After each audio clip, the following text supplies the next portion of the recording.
We're running out of time. Yeah, I thought the whole Micah Cowboy stuff was for show. Turns out I was wrong. It wasn't for show at all. A rare me being wrong about something, then I'm admitting it, Nuno. You happy? First time for everything, man. Yeah, it was certainly not for show. Evan Cohen thought the same thing. He thought this was all part of the circus. It was all part of a show, but it is not.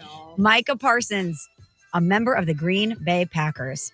Your fantasy draft is here. The Smack Talk is starting, and this season, ESPN Bet is giving you more ways to ride with your squad. Introducing ESPN Bet Fan Center, where you can instantly link and bet on your fantasy teams right in the ESPN Bet app. An enhanced sports betting experience only from ESPN Bet, the sports book for sports fans. Download the app today. Must be 21 plus. Gambling problem? Call 1-800-GAMBLER. In New York, call 877-8-HOPE-NY or text HOPE-NY 467-369. Hey, it's Desmond Howard. You want to win the weekend? It all starts with the tailgate. And for me, that means Kingsford Charcoal. They've been bringing the flavor, the smoke, and the heat since 1920. No wonder they're still the gold standard of grilling. So fire it up, feed your crew, and let the smoke do the talking. Kingsford, the king of the tailgate. Get it today at the Home Depot. How doers get more done. 97.7 ESPN The Zone. Since 1983, Berkshire Hathaway Rise Real Estate's Ann Adams has been your local go-to real estate expert in the area. As a buyer, you can trust Ann's in-depth knowledge of the local housing market to narrow available properties down to those you'll be interested in, saving you time when shopping for a new home. When you're ready to sell, Ann's expert negotiation skills will ensure you get a fair price and hassle-free experience. Call Ann Adams today at 256-337-2625 or email annadamsrise@gmail.com. It's the Ford Summer Sales Event at Woody Anderson Ford. Hey folks, Bobby White back again, and I'm here to tell you now is the time to get the Ford you've been thinking about. From 0 down leases to 0% financing, we've got it going on this summer. Woody Anderson Ford has financing as low as 0% for 48 months, plus 0 down payment, plus 0 payments for 90 days, plus 2-year 25,000-mile complimentary maintenance. You can choose a 2025 Escape, F-150, Explorer, or a Mustang. Or how about 0 down lease? $499 a month for a 2025 Explorer, F-150, or Bronco. And just $399 a month for Bronco Sport, Mustang, and Escape. Again, these are 0 down with complimentary maintenance too. This is a 36-month lease with 0 down, 0 security deposit, just tax, tag, title, and your good credit. These offers end 9/2/25. It's our Woody Anderson Ford Summer Sales Event. So hurry on down. I'm Bobby White, and I hope to see you soon. Tom Abraham here for my friend Mike Owen at Owen Home Appliance Center. You know it's hot outside, so cool down with an upright or chest freezer in stock at Owen Home Appliance Center. And don't let those beverages get hot. Get an under-counter ice machine with a built-in pump for just $12.99. Or how about a fridge out by the pool or in the garage for extra cold drinks? You can get a scratch and dent 18-cubic-foot refrigerator for just $3.49 while supplies last. Go to owenappliance.com to learn more. That's owenappliance.com. Mark and Henry McDaniel, attorneys at law, are proud alumni of Madison Academy, and Madison Academy is proud of them. They have served our community through their practice, through volunteerism and service on national, state, and local boards. They explain the complexity of critical court rulings on local media. Their successful practice has been built on integrity. Both are veterans of MA Athletics and proud sponsors of Mustang football. McDaniel and McDaniel, attorneys at law. No representation is made that the quality of the legal services to be performed is greater than the quality of legal services performed by other lawyers. The company is Eagle Masonry and Insulation, but did you know they're also Eagle Landscaping and Dirt Work? Eagle can take care of all your landscaping needs, including irrigation, sod work, and planting, both plants and trees. On the dirt work side, Eagle can grade and build your pads, haul dirt in or out, and even do erosion control. Philip Love and his team can do it all for you. The website is the same, insulatewitheagle.com, as is the phone number, 256-755-1556. Give them a call and see what Eagle can do for you. Eagle saves you time. Eagle saves you money.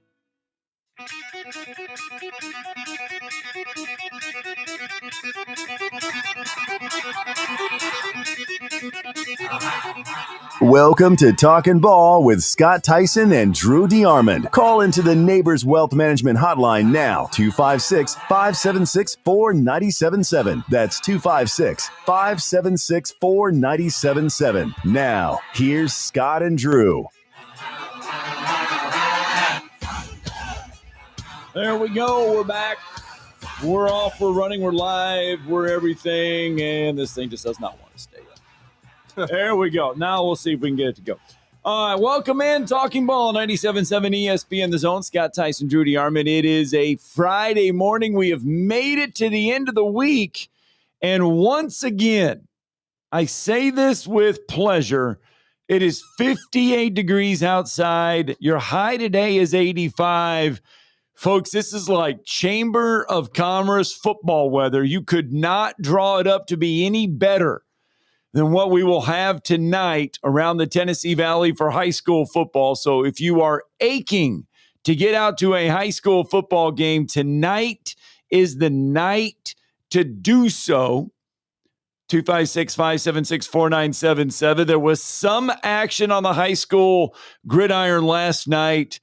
Over in the Shoals, Muscle Shoals continues their dominance over Florence. They get a win last night, 34-7. Muscle Shoals, that's the largest margin of victory inside Brawley Stadium for Muscle Shoals since 2017, a 34-7 win for the Trojans. Yeah, I saw them last week on NFHS against Gadsden City, at home, and they were dominant in that game. I believe it was 24-6. So they've had two quality opponents to start the season in week 0 and week 1, and certainly Scott Baisden and crew have handled business. They look like a definite contender in 6A. And the favorite in their region thus far, though I will say Hartsville will have something to say about that. Hartsville Tigers and Burton Newton are extremely good as well, and we'll see how they do tonight. But certainly a big win for the Muscle Shoals Trojans on the road at Brawley Stadium against Kenny Morrison's Florence Falcons. And then over at Wicks Family Field last night, the lights were on. JP2 and Madison County kicking off Class 4A Region 8 play. We're week 2 into the season. Remember, that region has a couple extra teams, so they've got to play region games pretty much right out of the gate. Pretty much. They usually only play like 2 out of region games, and then the rest of their season is all involving region play, usually about 8 games. And Keontae Hill, the story in this one for Madison County, the big running back, and I mean big, 147 yards, 3 touchdowns on 29 carries last night. Man, I got it close. I get my guesstimate, and it was 150 yards. Yeah. And I knew he had 3 touchdowns, and he was a load, man, but they also threw the ball well when needed, and had 2 quarterbacks play pretty well. They did. For Chris Hancock. Congratulations to his kids. 41-24, the final score there. 41-24. I talked to one of the coaches from, that I'm close with at JP2 after the game. And certainly I thought JP2 had a good plan. I like their offense. I like the way they move the football, but they were playing against a team that had an advantage on both lines of scrimmage from a size standpoint. And I thought JP2 fought hard, but, I mean, I'll just give Coach Hancock and his entire coaching staff and players credit. They played smart football, efficient football. They did have an interception in the first half, but other than that, they protected the ball, and they were able to make a big play in the kicking game that I think kind of swung everything, a kickoff return. And it was a good game over there at Wicks Family Field last night. Great atmosphere and great hospitality. Told you.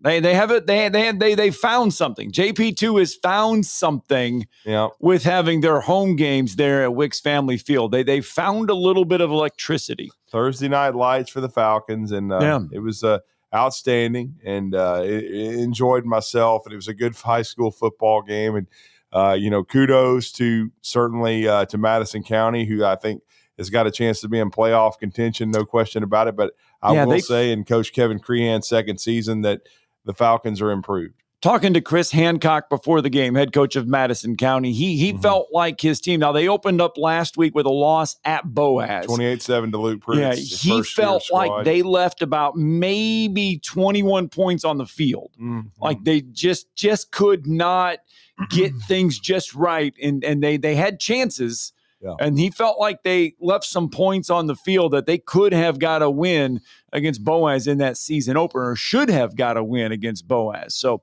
righted the ship last night, did Madison County. Collinsville gets a win over Cedar Bluff last night. Galesville over Asbury. Hackleburg over Lynn. Plenty of Thursday night action last night underneath the lights. Plenty of high school football action going on tonight all across North Alabama. And I mean, you look at the slate of games going on, and it is ever so impressive. The River City rivalry renews tonight. That's the 62nd meeting between Decatur and Athens. The Black Bears, they've won 9 of the last 10 matchups between those two. Both of them coming off season opening losses, Decatur to Buckhorn and Austin to Hartselle. So someone will come away a winner there in the River City rivalry. Yeah, it should be a festive atmosphere as always. It's a huge rivalry over in the River City. Much like Huntsville Grissom, they always play early. As you said, Austin has controlled the rivalry lately. But this will be interesting because, as you said, both did not get the results that John Ritter wanted for his Red Raiders in year 2. And then Jeremy Perkins, I think this is year 14 for him at Austin, but he's been the head coach for many, many years. And they took a one on the chin from that really good Hartselle team I was just referring to. So both of them looking, the old adage in football is you want to improve, and there usually is a lot of improvement from week 1 to week 2. And I think a lot of coaches, and I guess this would be week 0 to week 1. I guess, but a lot of coaches are looking for that to take place, and certainly it did for Chris Hancock and the Madison County Tigers last night. Now, over on the lake tonight, you're going to get a little bit of a lake breeze over in Gunnersville, but it's a big-time matchup. It's a 5A, 6A matchup. Gunnersville checking in at number 7 in the first Alabama Sports Writers Association polls. They are going to welcome Fort Payne. Now, Fort Payne got some votes in the Class 6A poll. Fort Payne opened up with a win last week. Gunnersville got a win last week. Just the 32nd meeting all-time between these two. Gunnersville did get a 23-19 win last year over Fort Payne, but that matchup there, Fort Payne and Gunnersville, that should be a little fun one to watch. Yeah, I mean, another battle of Wildcats, and Fort Payne won a battle of Wildcats last week in a classic against Scottsboro. How often do you think that happens? Probably not much. I mean, that your first 2 games are both against. I mean, but it's about as often as the Dallas Cowboys make the NFC Championship game, which hasn't happened in 30 years. No. But, and it won't again since they traded Micah Parsons, and Jerry thinks he went back in time and robbed everybody. It's going to be a trade like Herschel Walker. Yeah.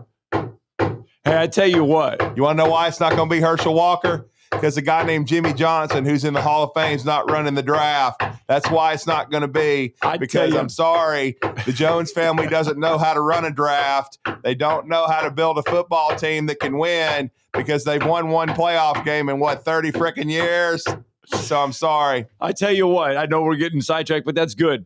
If you want to watch something really, really good on Netflix, there is a cowboy documentary. You better watch it because that's the last time they were relevant. And it takes you from when the time Jerry Jones buys the Cowboys all the way through. And I'm up to the point now where Barry Switzer just lost to the 49ers in the NFC Championship game. Right. And let me tell you, in this documentary, they have all the big hitters. Jerry Jones is in it. Jimmy Johnson is in it. Wow. Michael Irvin, Deion Sanders, they all talk in this documentary.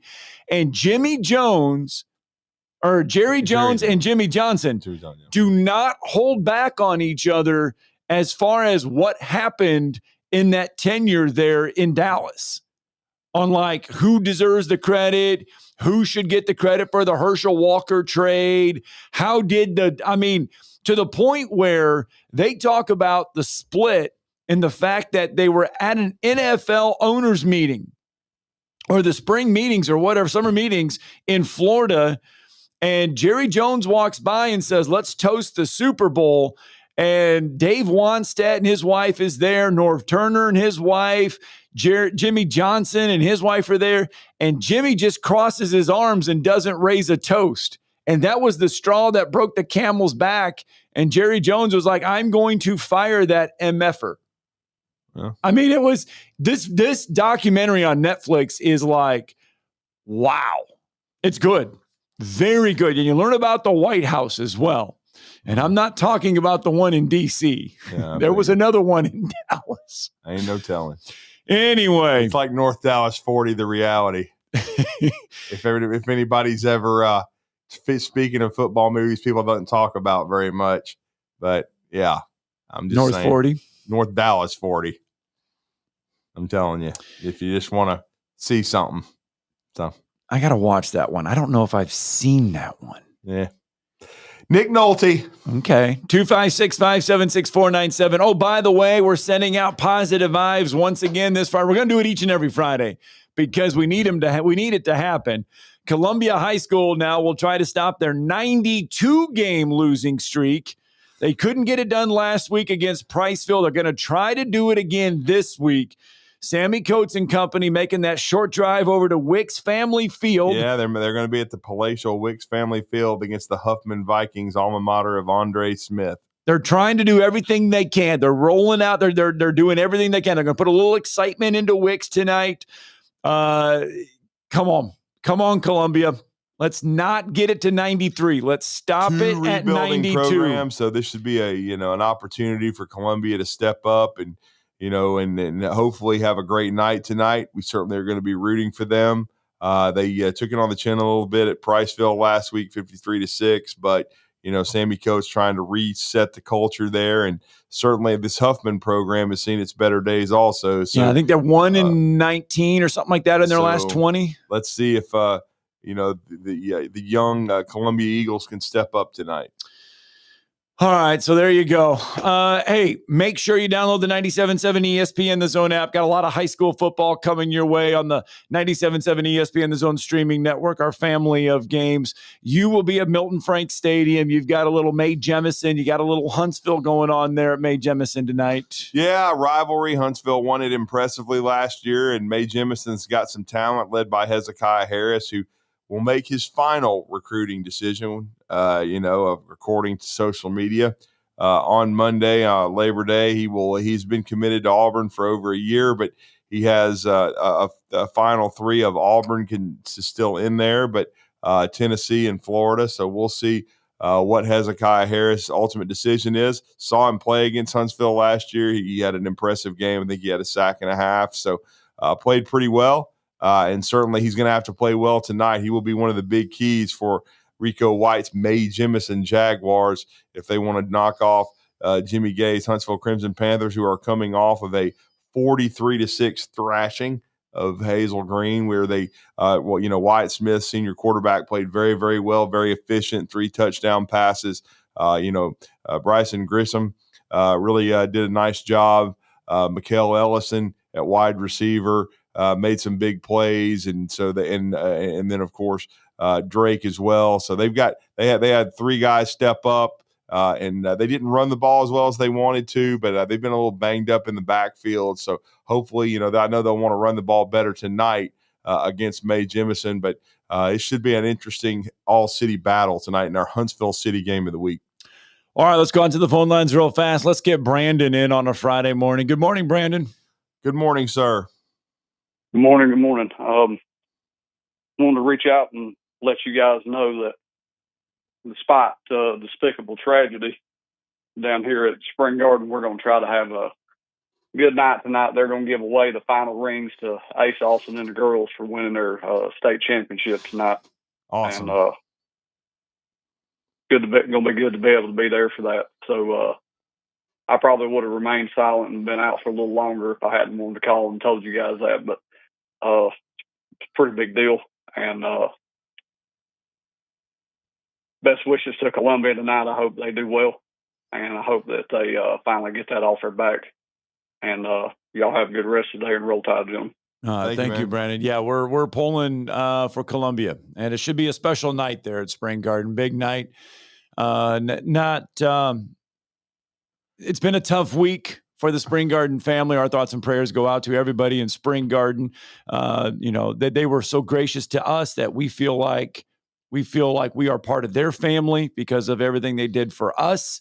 And so our thoughts and prayers go out to everybody in the Spring Garden family for everything they've had to go through over the last 2 weeks. Yeah, just a tragedy. They lose Lily and Libby McLean, two sisters who meant a lot to that community, because if you know anything about Spring Garden, it's extremely tight-knit. Yes. And everyone knows everyone, and Lily was going to be a freshman at Jack State. I think it was been her first day of school at Jack State. And it was just the car accident was such a tragedy, and didn't know the details until last weekend about exactly what had happened.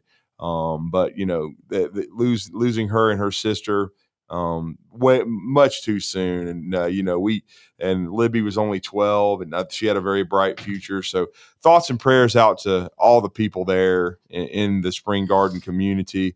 I know, they had a vigil for them already, and I'm sure it's going to be a very emotional night tonight, as Brandon said, because Ace Austin coming back from Alabama. They're going to give that special senior class, and certainly Lily was part of it. But that senior class of young ladies, not just basketball wise, but they competed in multiple sports, and then you talk about the students that they were and the people that they were. So again, thoughts and prayers go out to the Spring Garden community. All right, let's get our first break in. When we come back, there was high school football last night, but there was also college football last night. Well, what did I tell you about, contenders and pretenders?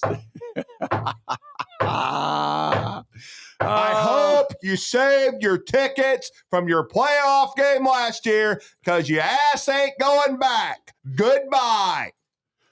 We'll fill you in on everything that happened last night. A near stunner in the Magic City as well. We'll fill everybody in next. Rent, don't buy.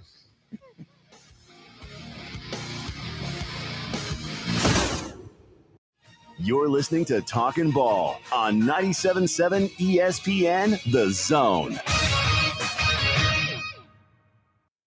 Tom Abraham here for my friends at Your Home Window. Now is the time to take advantage of their huge end of summer sale and get ready for the fall. Right now, all windows are 35% off. All exterior doors are 40% off. Now you get the whole door, just the price is 40% off. And get this, 0% interest for 18 months, as in no interest, nada, none. As always, the estimates are free, as is the lifetime warranty. To make an appointment, go to yourhomewindow.com. That's yourhomewindow.com. Mike Rowe here with a quick question. Have you noticed cracks in your drywall, chimney, or exterior walls?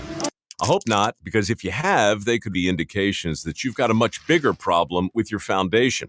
That's where AFS comes in, a groundworks company. They can honestly assess your situation and create a plan to stabilize your foundation. Schedule your free inspection at afsrepair.com/row. And while you're there, check out my latest dirty job. It's a good one. Licensed in all states where work is performed. See website for details. Hey, everyone, let's all stop what we're doing and take a moment. You see? Every moment can be kind of special. But they can be loud moments, goofy moments, dorky moments. It doesn't matter. Because every time dads like us take a moment like that to spend with our kids, well, it's pretty momentous. So let's take a moment to make a moment. Call 877-4DAD-411 or visit fatherhood.gov. Brought to you by the U.S. Department of Health and Human Services and the Ad Council. What does it mean to be a part of the Southeastern Conference? That you scheduled your wedding and even your child's birth around your school's game? Of course. But it means more than that. It means you're home to hundreds of Fulbright, Truman, Goldwater, and Rhodes Scholars. It means starting out as the birthplace of American public higher education, and now leading the way in unmanned spacecraft. This is the SEC. And here, it just means more. What does it mean to be a part of the Southeastern Conference? That there's an honest-to-goodness chandelier in your tailgate tent? Perhaps. But it means more than that. It means pioneering medical solutions to predict new flu viruses. It means leading globally diverse teams to eliminate starvation in developing countries. And it means being home to one of the nation's top cybersecurity programs. This is the SEC. And here, it just means more. You're Listen to the Rocket City Trash Pandas all season long. Swung on, lifted, deep left, back goes O'Donnell. He looks up, it's gone, and it's over. Denzer again. The goose is loose. Trash Panda Baseball is only on Talk Radio WZZN.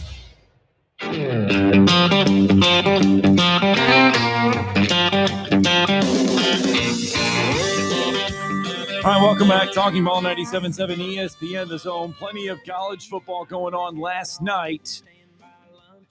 And we started, and you hinted right before we went to break, 25th ranked Boise State opening up at South Florida last night, and this one, all Bulls, 34-7, the final. Boise State tripped up on the road in week 1. Yeah, matter of fact, it was 7-0 Boise, and then it was all downhill. So a little bit I saw they were losing 10-7, and when I left for the JP2 Madison County game last night, and then kept getting updates, it kept getting worse. So adios, Boise State. Just try to get you a bowl bid, and play in some meaningless bowl. Maybe they can play in the Idaho Potato Bowl. Probably with 7 or 8 starters in the transfer portal if they have a good year. But, Cry Me a River, that's football today. Charles Kelly and the Jacksonville State Gamecocks gave it a good go last night, but they had a lightning delay. They had all kinds of stuff going on there at the bounce house at UCF, and Scott Frost's return. Good, man. 17-10 the final. UCF gets the win over Jack State. But they acquitted themselves well, better than UAB. And the UAB Blazers, hats off to the Hornets, man. At one point, Alabama State held a double-digit lead over Trent Dilfer and UAB on the road.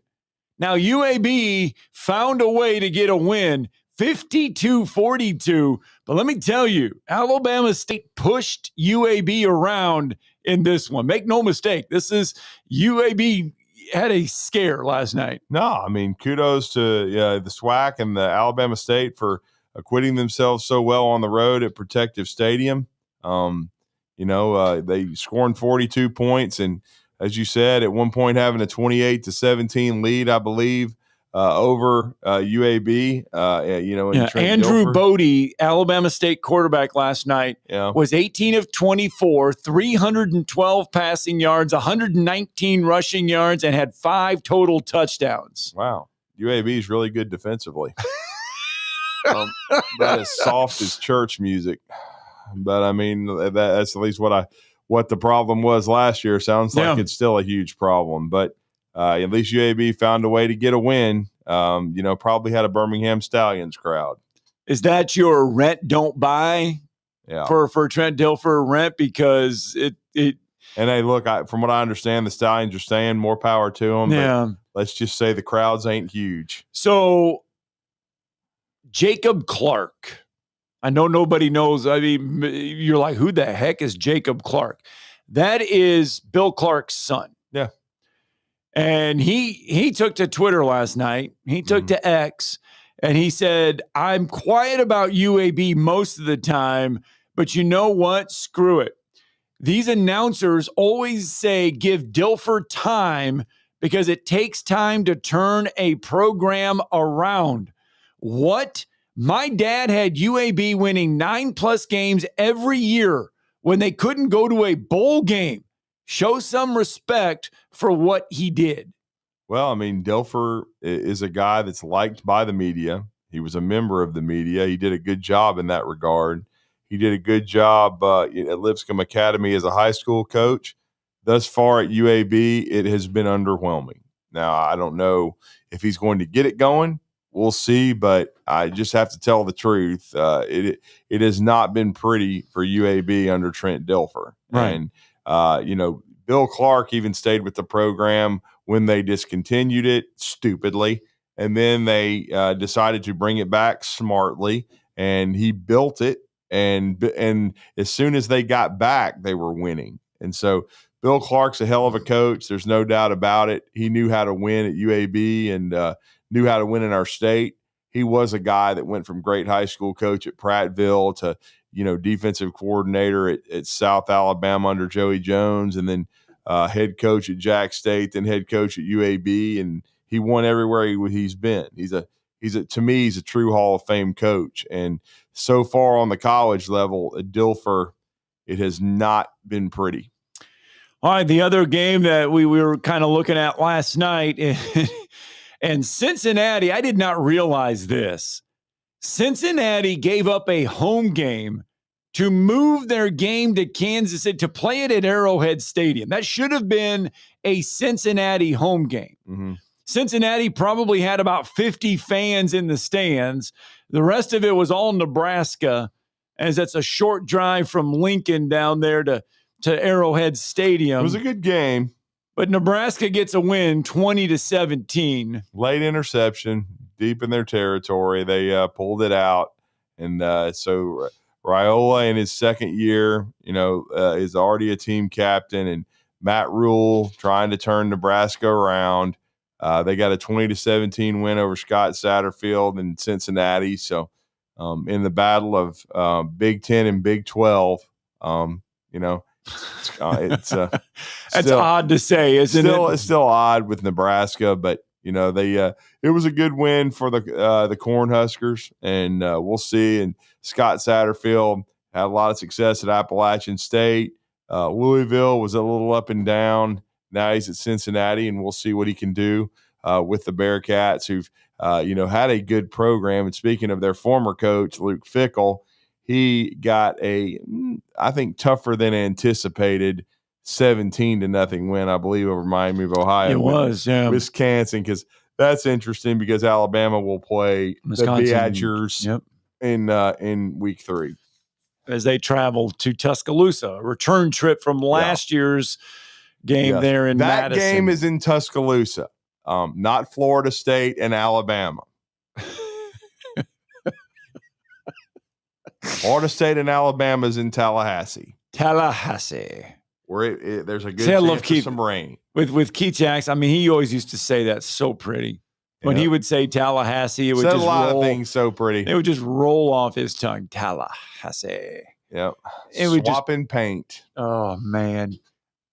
We were talking about that. I forget where. We were talking about just old. And I was like, I could listen to, and I still do, listen to Keith Jackson games from the 1980s. Yeah. Because it's just so entertaining to listen to. I mean, it was before you had all the stuff on the screen, before you had everything, telling you the downs and the score and all that stuff. Keith Jackson he could mesmerize you by listening to it on TV. We do have to get a break in. It's 7:28, and that means on the other end, we're going to talk more high school football because Louis LeBlanc and the Westminster Christian Academy Wildcats, they will look to move to go to 2-0 on the young season as they find themselves under the lights tonight as well. Coach is gearing up for that, and he'll join us next.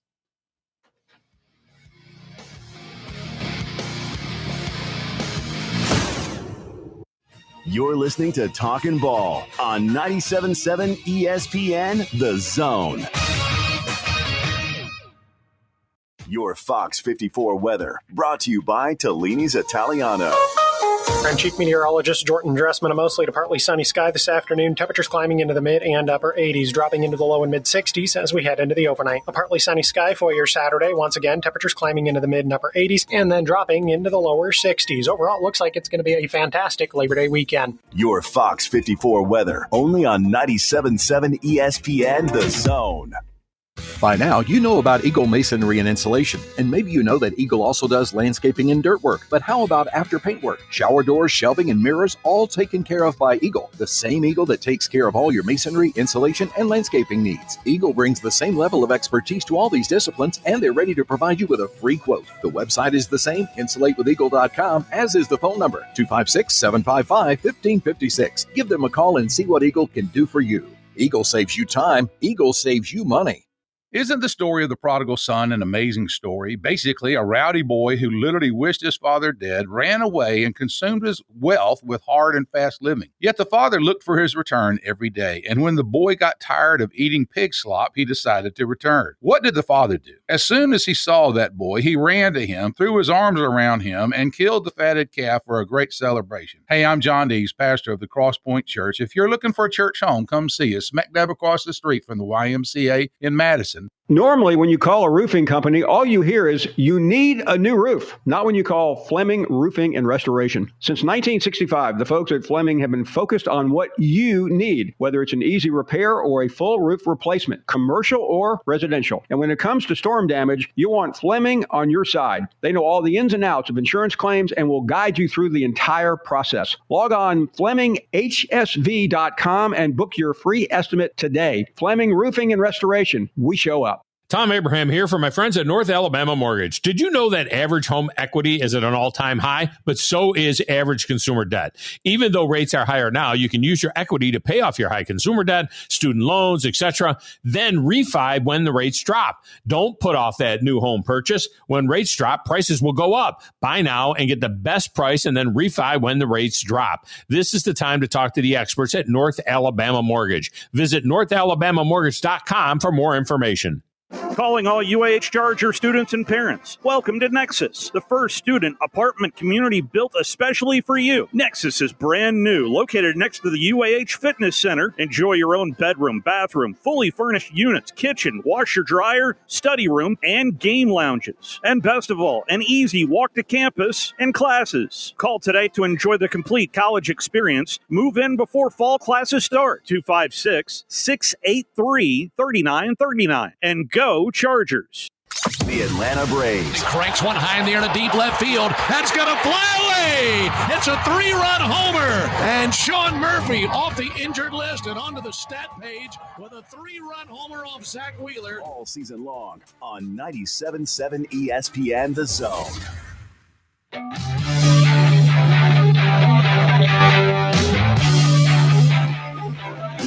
Welcome back in. Talking Ball, 97.7 ESPN The Zone. Scott Tyson, Drew DeArmond. Happy Friday evening, everyone. Or Friday morning, I should say. I'm just morning losing. right now. It is morning right now. Friday morning, everyone. Welcome back into the program.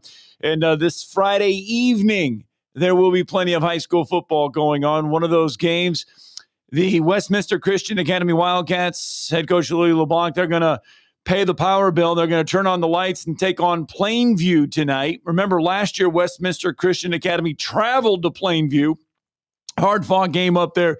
Now, One dramatic game. Yep. Plainview makes that return trip now over to their campus and taking on the Fighting Pruitts tonight. Yeah, absolutely. And it was a back-and-forth wild one on the road at East Limestone last week, but Louis LeBlanc and his Westminster Wildcats were able to take the lead late in the third quarter and pull away and win 49-34. Never easy to win on the road in high school football, but they certainly did that last week.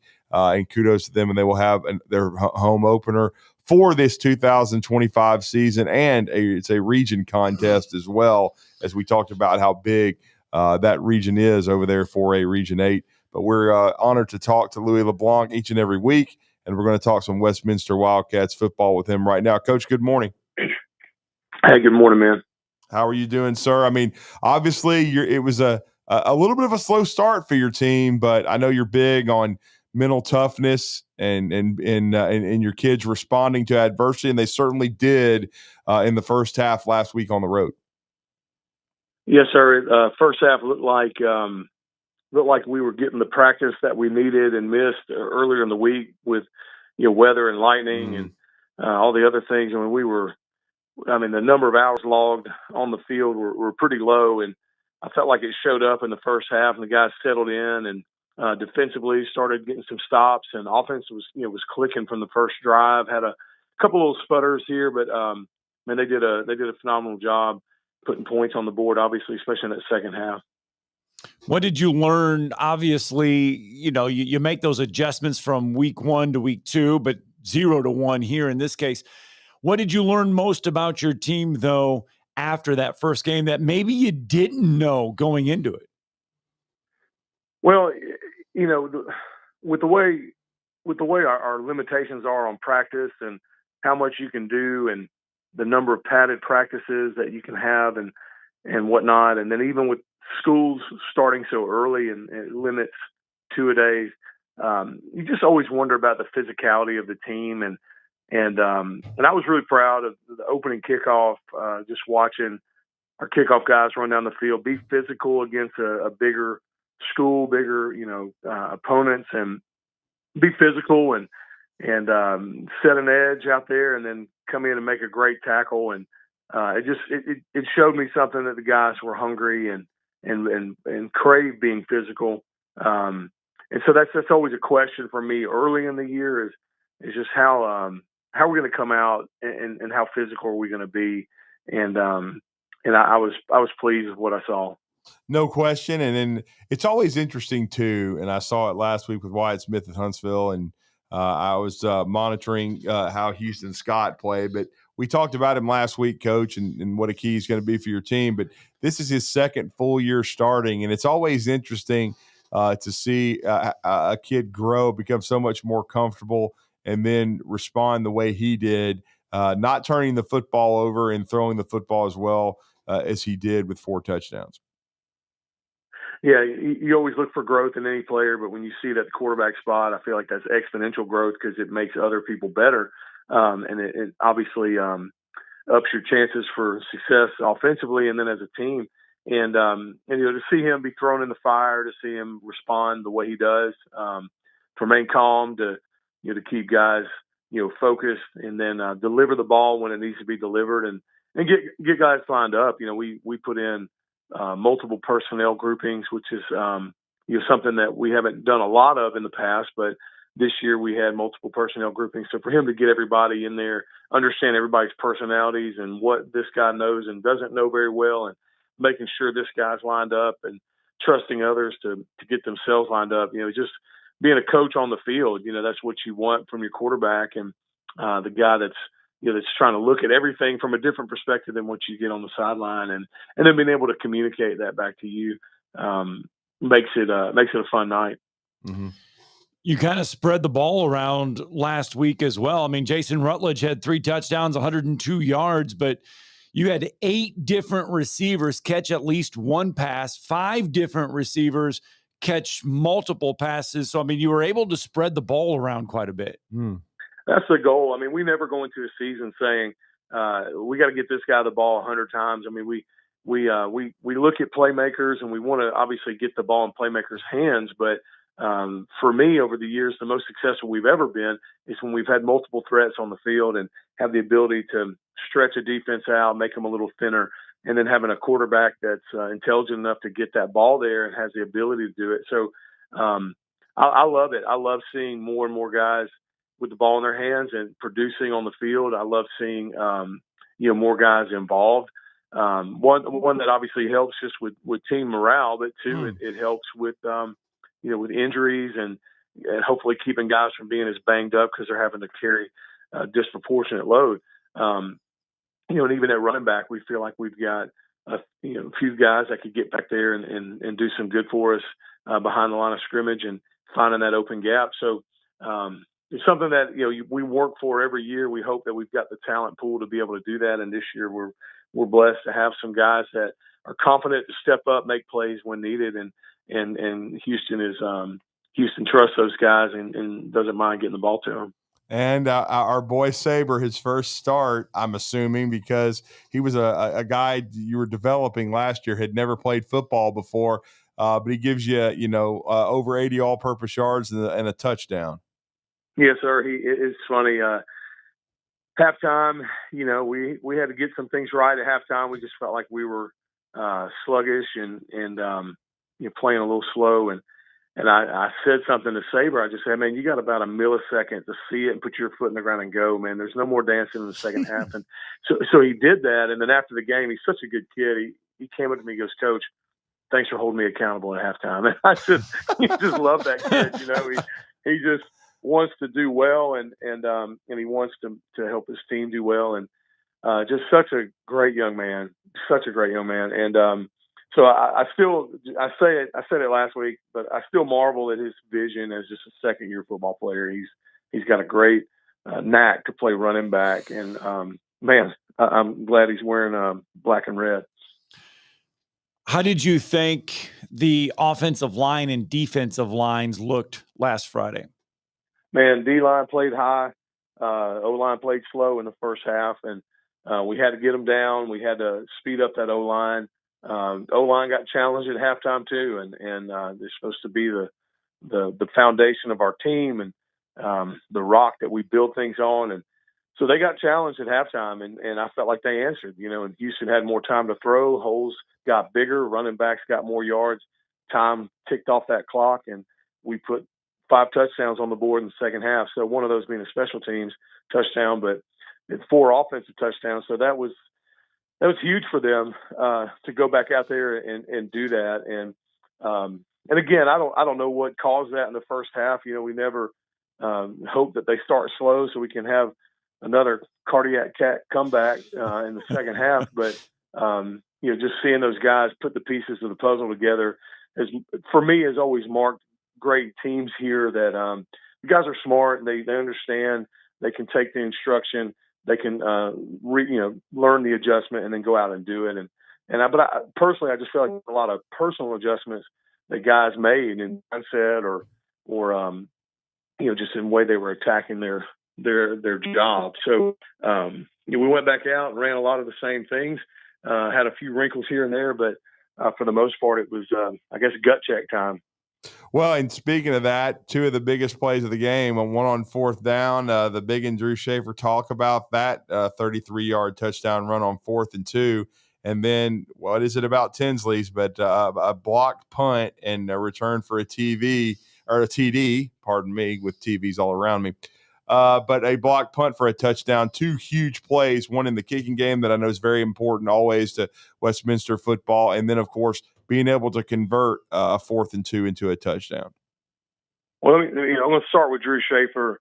Drew's one of those kids. He's a senior. He comes out and he plays. He's got a bunch of buddies on the team, and man, he comes out to play and he loves it. He's he's a difference maker. And as you saw in that 4th and 2, his coaches were constantly talking about those guys like, man, what if those guys would have been out with us from 7th grade on, and Drew transferred here from Florida. His father got a job here. He came in like in the 10th grade and they were baseball players and then they decided to play football, or the Drew decided to play football this year.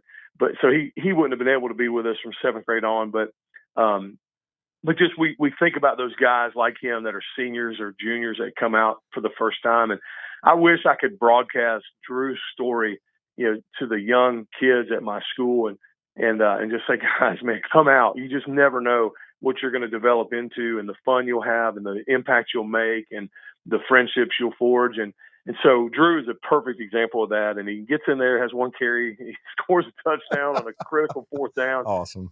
Blows the game open for us. And then to see his teammates just attack him, just be so excited for him. And so I have loved getting to know him. I got a chance to chaperone the Washington, D.C. trip last year, and Drew sat right next to me on the bus, across the aisle from me on the bus. So we talked and laughed and had a great time that whole trip. And so when he told me he wanted to play, it was I was excited just because I knew what kind of character he had, kind of work ethic that he had, especially watching him in baseball. And then just to see the impact he's making is a special thing, for me as a coach, because you're trying to build that family, and then you insert a guy like him into a team like this, and they instantly love him. He's a part of the family and makes contributions, and everybody recognizes it. So that's a great story. And Carson Tinsley is kind of the opposite of that, in that he's been here. He's been here from the beginning, and he's been working in the middle school program and earned a starting job early, and then has just made impact after impact after impact on our team in all phases of the game. So able to put him in there at running back, or even like a wildcat quarterback look, or throw the ball to him like we did last year. And then obviously he's a stalwart on the defensive side of the field, man. The guy is a great linebacker, great vision, sees it, understands it, makes plays, man. Sometimes he just makes plays, and we look at each other like, golly. And that block punt was a great example of it. I was watching the film. Gosh, it probably was like 1 a.m. after the game. I was back at the house and just watching it one more time, and I see him block that punt, and it should have gone out of bounds. I mean, he hit that ball so hard, and it just flies off his hands toward the goal line, and then it takes this Carson Tinsley bounce, and he just runs under it and scores a touchdown. And I said, I knew he was probably asleep. I almost texted him and said, you should be in the car right now with your dad going to Tennessee to get a lottery ticket. I mean, it was the greatest bounce of all time, and I don't know how good things just happen to him on the field, but they do, and I think it's a product of his hard work and his preparation. Well, you mentioned cardiac cats and you mentioned a comeback. I'm just curious, how many years does that add to your coaching life when you have to go through some of those? How many years did it take off, or did it add? Yeah, both. Well, honestly, guys, just to be quite honest with you, man, I look at the work God's done in my heart over the years as a coach.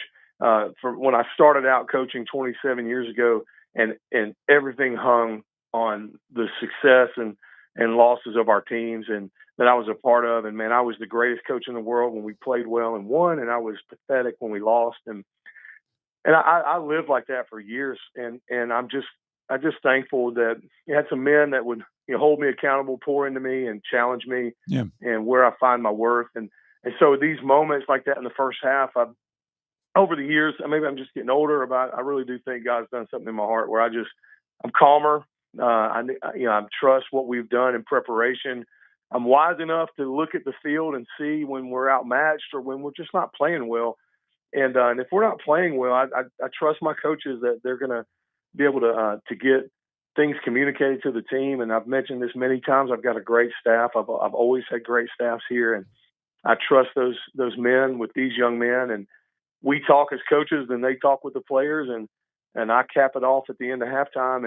And man, we seem to be able to put it together more times than not. And I just really attribute that to the staff working well together. We've developed those relationships with the guys, and we're able to communicate with them, and then they can obviously go out and do it.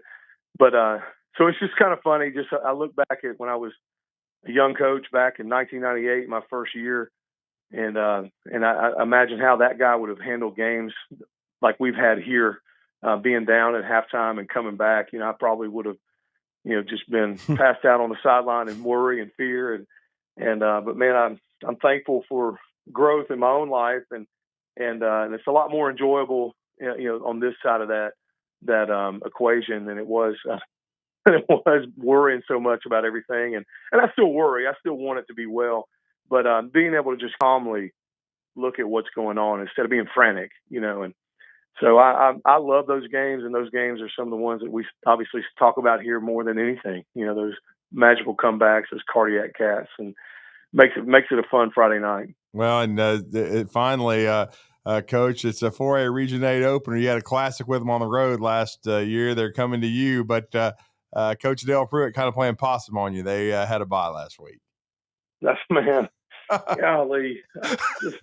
Come on, man, let's play some games and give me some film. And so Coach traded their film with Anniston with me, and it was a jamboree, but I mean, I'm just, Coach Pruitt, man, he's been doing it for a long time. The guy's he is a great coach, and then obviously having his son coaching with him, it doesn't seem fair, having that kind of a staff, but they do a great job.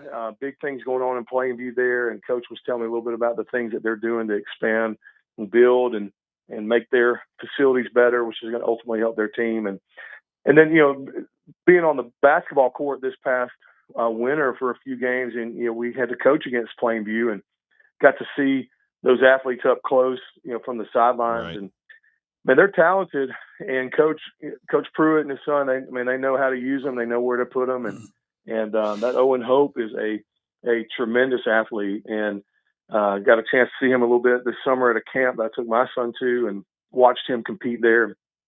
Just a phenomenal young man and athlete, and they've got him at quarterback, and he's a leader, and anytime a guy like that's at QB, you're worried, right? And so we've got our work cut out for us tonight, and we've had a few injuries that we just little nagging things here and there that we've been overcoming this week, and so we definitely have an opportunity tonight for some hard work and to get this thing lined up the way it needs to be for us.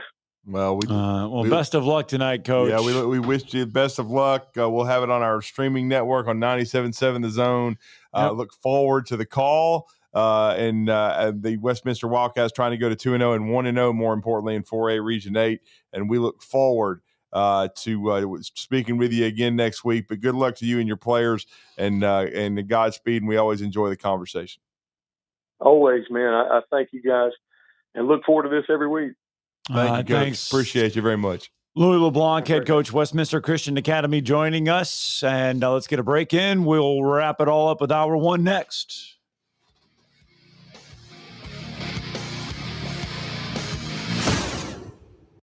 You're listening to Talkin' Ball on 97.7 ESPN The Zone.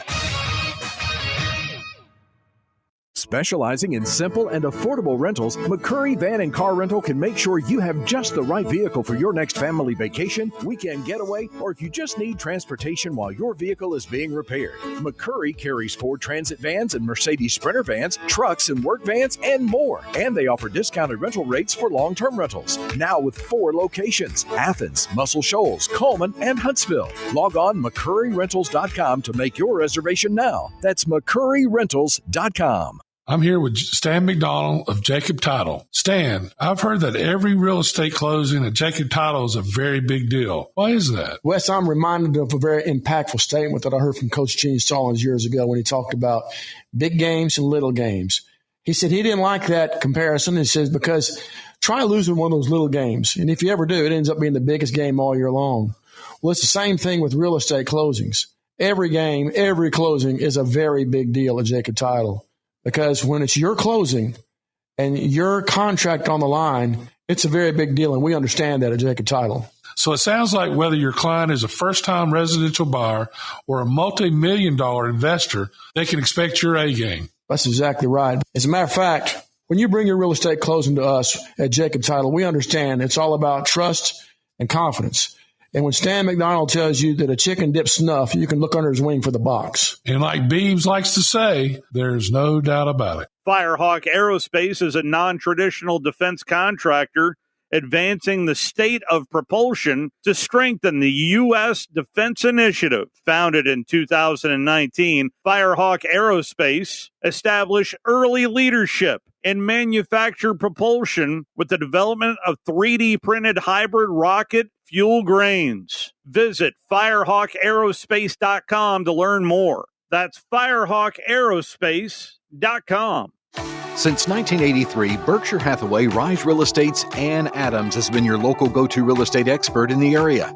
As a buyer, you can trust Ann's in-depth knowledge of the local housing market to narrow available properties down to those you'll be interested in, saving you time when shopping for a new home. When you're ready to sell, Ann's expert negotiation skills will ensure you get a fair price and hassle-free experience. Call Ann Adams today at 256-337-2625 or email annadamsrise@gmail.com.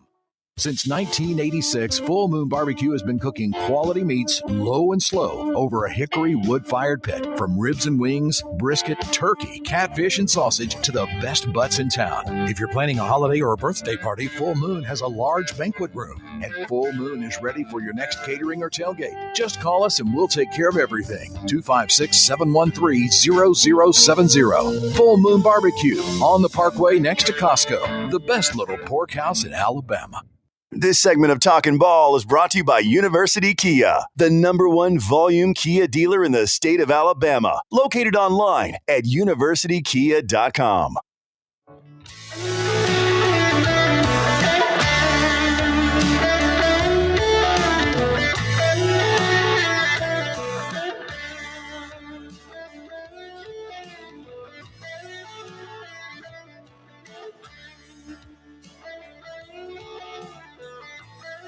Oh, my goodness. Just in case you need to know, Auburn is in Baylor tonight on Fox. 7 o'clock, not 8. And everybody that's on YouTube, just relax because YouTube and Fox, they got an agreement together. They're going to continue to work on this thing, but you're going to be able to see the game if you're on YouTube. Unlike the Cowboys and Micah Parsons. And Alabama packed up the semi a couple days ago, and they left to go to Tallahassee. Yeah. Because they're playing in Tallahassee on Saturday. In case you need to know, it's not a home game. Yeah.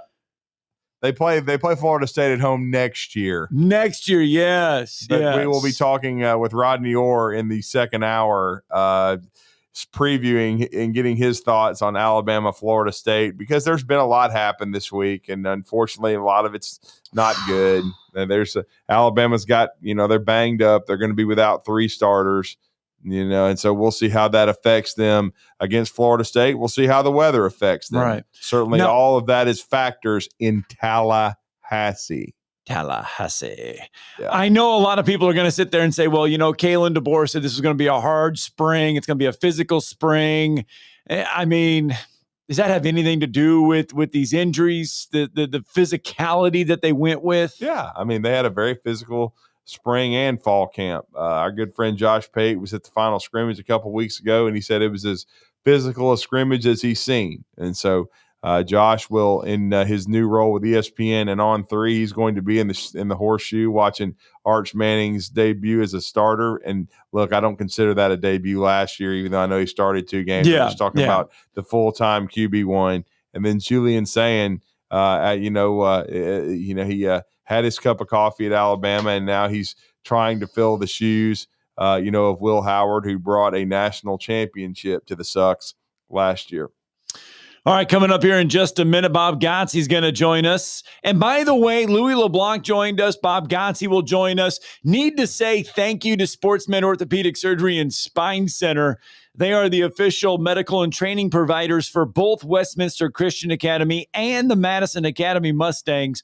So a big thank you to Sportsman Orthopedic Surgery and Spine Center for helping us make those interviews possible. But Bob Godsey, Madison Academy head coach, he's going to join us here in just a couple minutes. The Mustangs had their hands full last week, and, they did not have the Sports Writers Association rankings out last week because it was week 0. They've got them out now. And by the way, Mars Hill Bible is your number 1 ranked team in Class 3A. So, I mean, he already knew that opener was going to be tough, but it was the number 1 ranked team in all of Class 3A that they face now. This week, they've got one, and we've got a treat for you on the 97.7 ESPN The Zone streaming network, because this is a double dipper for us. You've got Madison Academy taking on Randolph. Randolph playing host to Madison Academy. Now, if you download the 97.7 ESPN The Zone app, just click on the Madison Academy logo. You can listen to the MA broadcast with Steve Moulton, Glenn Laird. If you click on the Randolph broadcast, you can listen to Bailey Lowry and Tyler Johnson. We've got it covered you from both angles. We'll do the Madison Academy angle with Bob Godsey next.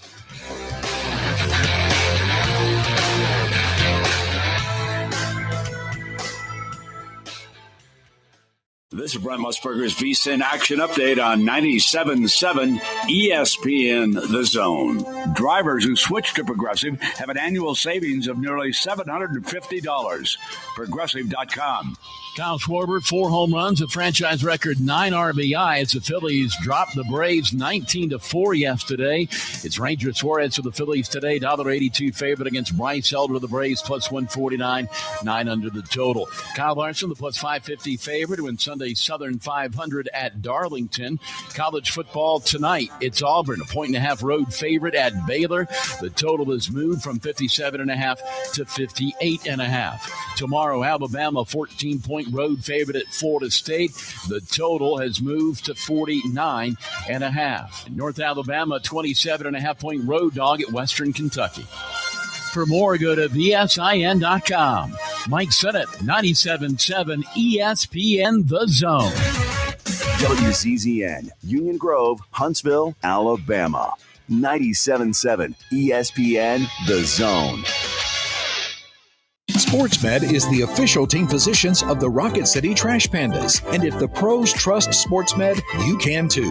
SportsMed provides every service you might need for complete orthopedic care, specializing in orthopedic surgery, sports medicine, joint replacement, spine surgery, neurosurgery, and podiatry. And they offer their own brace shop, in-house full-body MRI, physical therapy, walk-in clinic, and so much more. 4 locations and on the web at sportsmedalabama.com. This hour brought to you by SportsMed Orthopedic and Spine Center. Online at sportsmedalabama.com.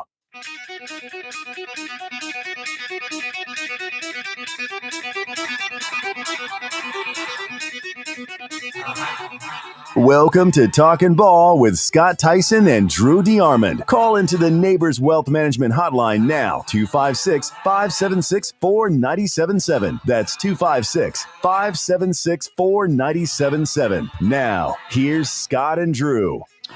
It is hour 2 of Talking Ball, 97.7 ESPN The Zone. Scott Tyson, Drew DeArmond. Welcome back into the broadcast. SportsMed Orthopedic Surgery and Spine Center helping us kick off hour number 2. They're dedicated to improving lives. 256-881-5151. If you want to experience the SportsMed difference, you can just give them a call or find them online, sportsmedalabama.com. And don't forget, they also have their Saturday sports clinic coming up, 4715 Whitesburg Drive, starting Saturday, going all the way to Saturday, November 1st from 8 a.m. to 9 a.m. You can take care of all those nicks and bruises that you get on a Friday night.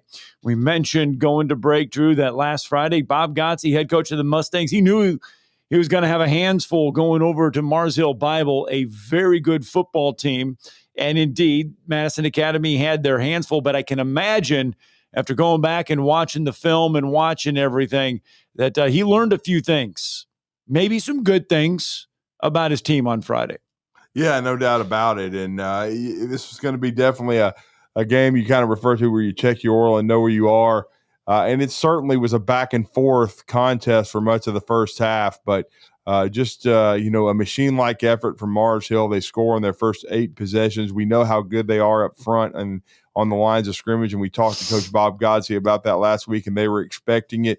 But certainly they always talk about the old adage of a lot of improvement from week 1 to week 2, and in this case, week 0 to week 1 in the 4A Region 8 opener against a big rival in Randolph. Will be on the air tonight, and as you said, Glenn Laird, Steve Moulton will be on the call, but also Tyler Johnson and Bailey Lowry. So we will have a unique look. Double dip broadcast. Yeah, exactly. The Randolph perspective, but especially the Madison Academy one. And it's always an honor to speak to Coach Bob Godsey, who's taking the time to join us this morning. Coach, good morning. How are you? I'm good, guys. How are y'all? Well, Coach, good. I know it was probably a frustrating game. I know you like to be sound defensively and you like to play well and you like to shut the opponent down, but I think we all knew this was going to be a tall task on the road last week against a very quality opponent in the Mars Hill Panthers. Well, of course. I mean, they need no introduction. They got an outstanding team. They work coached. They play hard. The disappointing thing basically for us was defensively, we didn't match intensity. We didn't do the things that we had to do, to stay in a game like that defensively. I mean, you're not shutting them down. You're not going to, cut them out or anything like that. They're very, very good at what they do. And, it's back and forth there for a while, but, at some point you have to, kind of rise up and compete at a higher level than we did defensively. We did offensively there for a while, but you can't turn it over 3 times and commit 8 penalties, and even stay in a game. It was a competitive game for throughout. At the same time, we got a lot of things we got to get, fixed. I said before, you find out a lot about, your team and kind of where you need to go. We've had an excellent week of practice, trying to get things corrected and headed, in the right direction. Eye-opening experience for some of our guys. Yeah, and I think there's a difference between mistakes and problems. You can fix a lot of mistakes pretty easily if you go back, watch them on film. There are small things that you can correct. I mean, where a lot of the things that happened in that game, they're just small things that you can go back and say these are easily fixable going into tonight. Well, you know, number one, you can't turn it over, and you know that's the thing. We had 3 turnovers in their territory. You know, a big one which turned into a big 6 right before half. So, big, you know, big plays in the game. You know, against quality, really good teams that just, you know, once again, you play, you compete, or you get exposed. And so, unfortunately, we were on that exposed side last Friday. And we're talking to Bob Godsey, head football coach of the Madison Academy Mustangs. When you have we talked about him last week, Coach. He's a young sophomore. He's in his first full year of starting because he played quite a bit last year. But certainly that pick 6 was a big turning point in the game. But how do you counsel Charleston Owens and help him grow after? And I thought the term you used was apropos, kind of an eye-opening experience for some of these young men who are still young in their careers.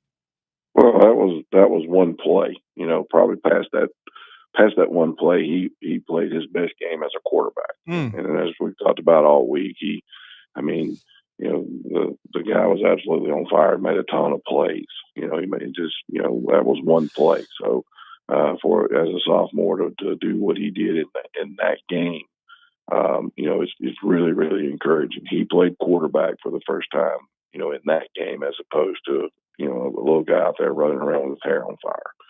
And he played quarterback. He made good decisions, whether it be before the snap or after the snap, for you know, really the entire night, other than that one play. But you know, we'll continue. You know, no one wants to be better than he does. He worked extremely hard to do that and get things corrected, and as all of our guys did this week. You know, once again, we had an excellent week of preparation. That one's over with, and you know, moving forward.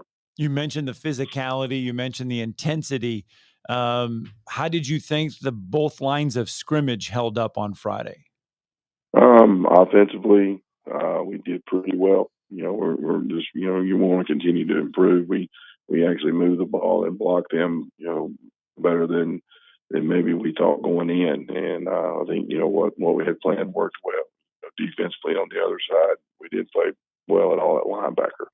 And you got to have all 11 guys doing what they're supposed to do. And when you start trying to make up for people,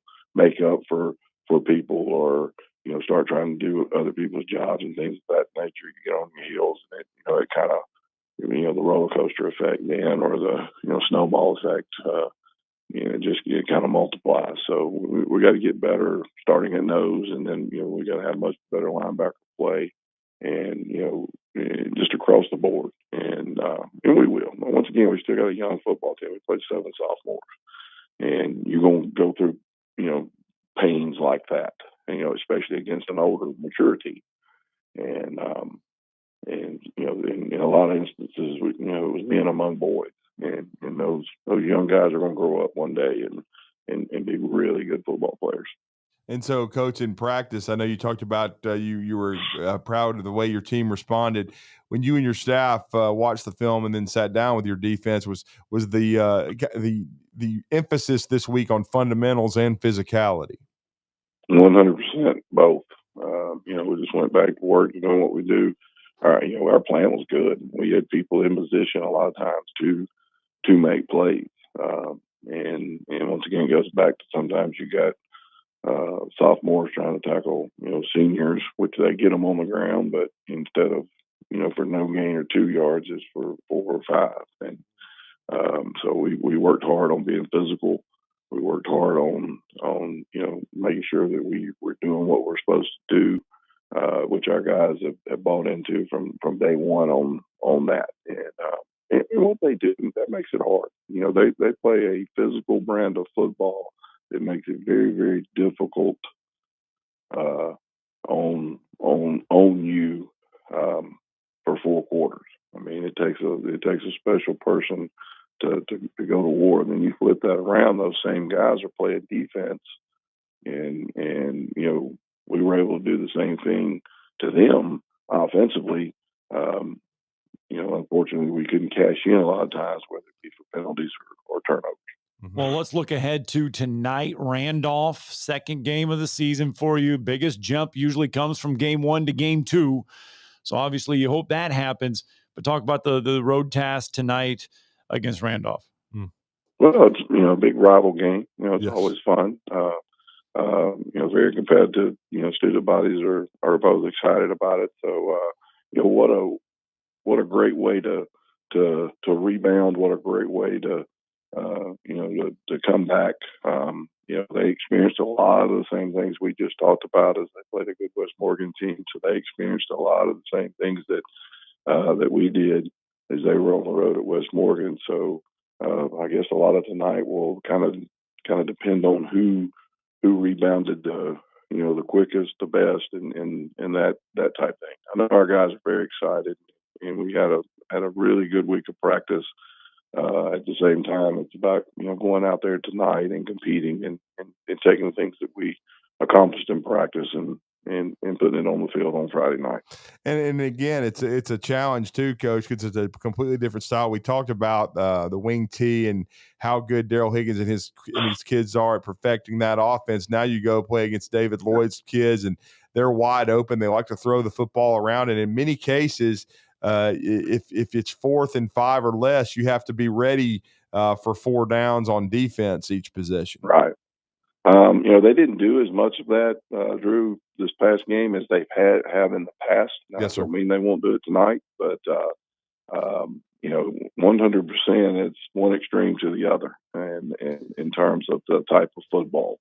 And Randolph and Coach Lloyd are always very good at what they do. They have their systems offensively and defensively, and they stay within those systems for the most part and do an excellent job, with those guys. And it comes down to execution, who's going to execute the best. Mm-hmm. And Coach, I know it's always a very physical game against Mars Hill. How did you guys, especially with as many young players as you played, you talked about the extremely talented sophomore class. So many of those guys saw extensive action. I know sometimes you can get a little banged up. How healthy are you going into tonight, Coach? Well, we're okay. We were a little banged up going into the game, and then we do.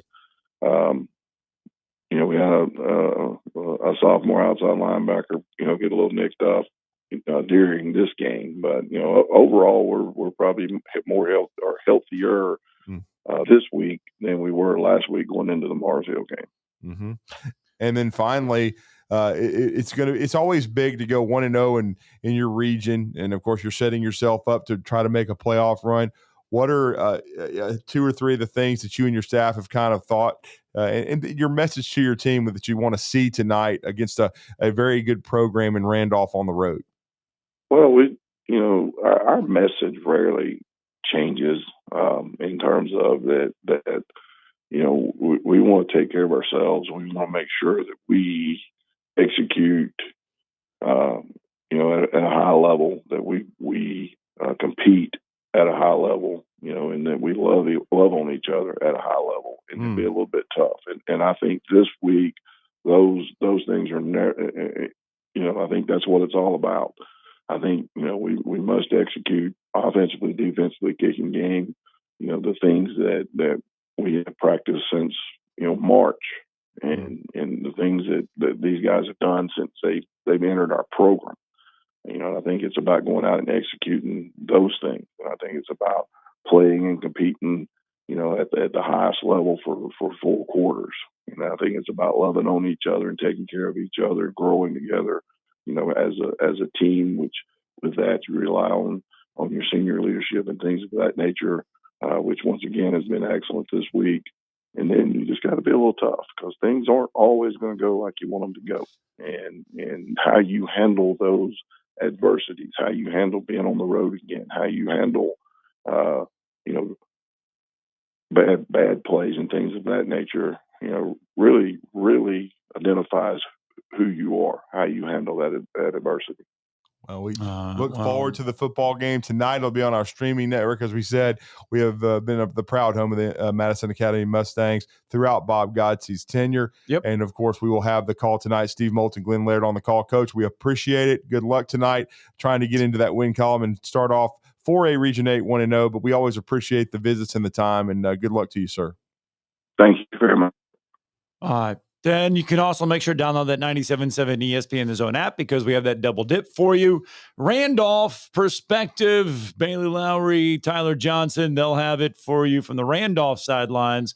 So it should be a fun night. And I believe on the Blitz, you'll hear from David Lloyd today. So looking forward to them bouncing back because that was a really tough opener on the road, but they always like to test themselves. They do. And West Morgan, though, West Morgan is no slouch. Drew Phillips does a great job. Heck of a ball team. No doubt. All right, hey, so what's going on? What is wrong with football in North Alabama? What's wrong with Huntsville football?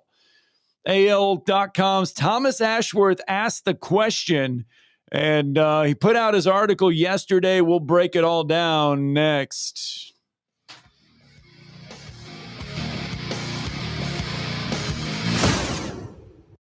You're listening to Talkin' Ball on 97.7 ESPN The Zone. If hunting and outdoor recreation are your passions, it all starts with the right property. That's where I come in. I am Bo Butler with Southland Realty and Auction, a hunting and recreational land specialist and a Jackson County native who sees land through a hunter's eyes.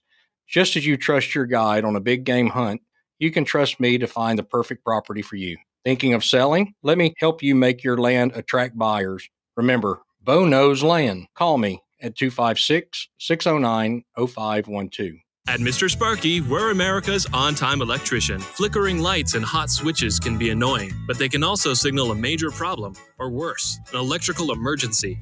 So play it safe and leave it to the experts at Mr. Sparky.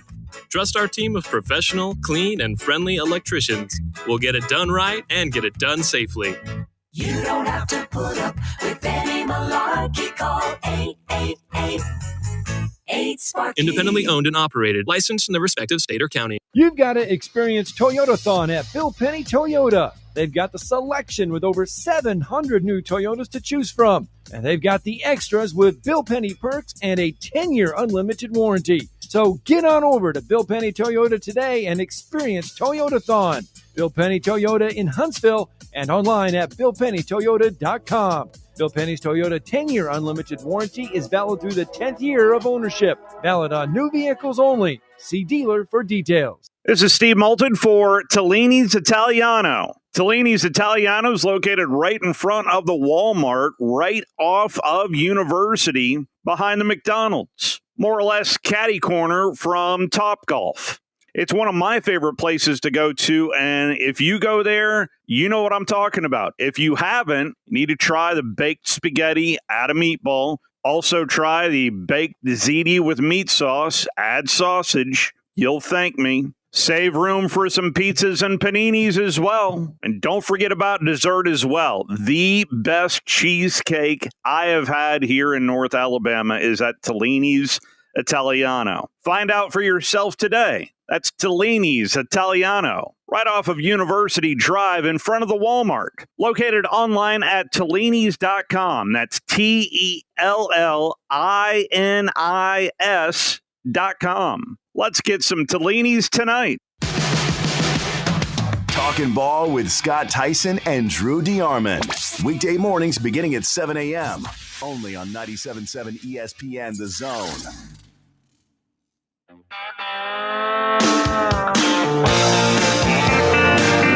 All right, our good buddy Thomas Ashworth from AL.com, I guess you can say pinned, wrote, but the title of the article in AL.com is How Can Huntsville Area Football Become Digitally More placed, whatever. Yes. How can Huntsville area football become more of a factor?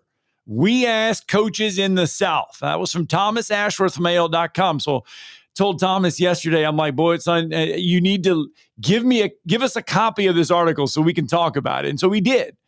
And so we were able to look it over. We were able to read it over. Can't read anything else. And no, and to sum it all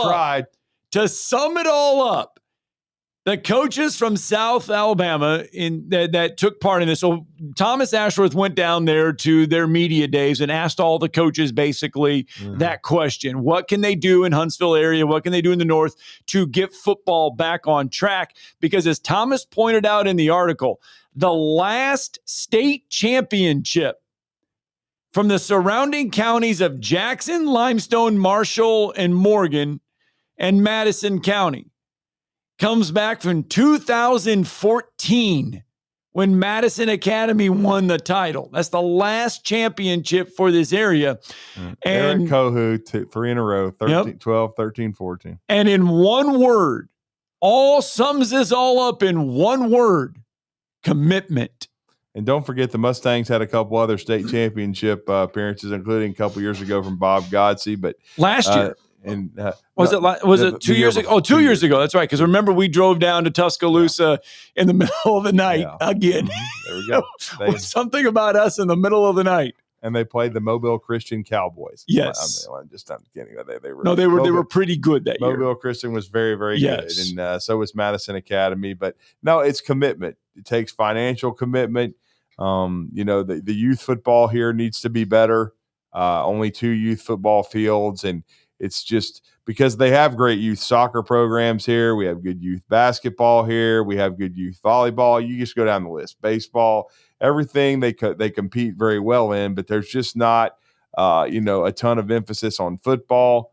And then I just think, but it also comes down to financially funding your programs, especially on the high school level. You have to give them the resources to compete. You've got to give them the facilities to compete.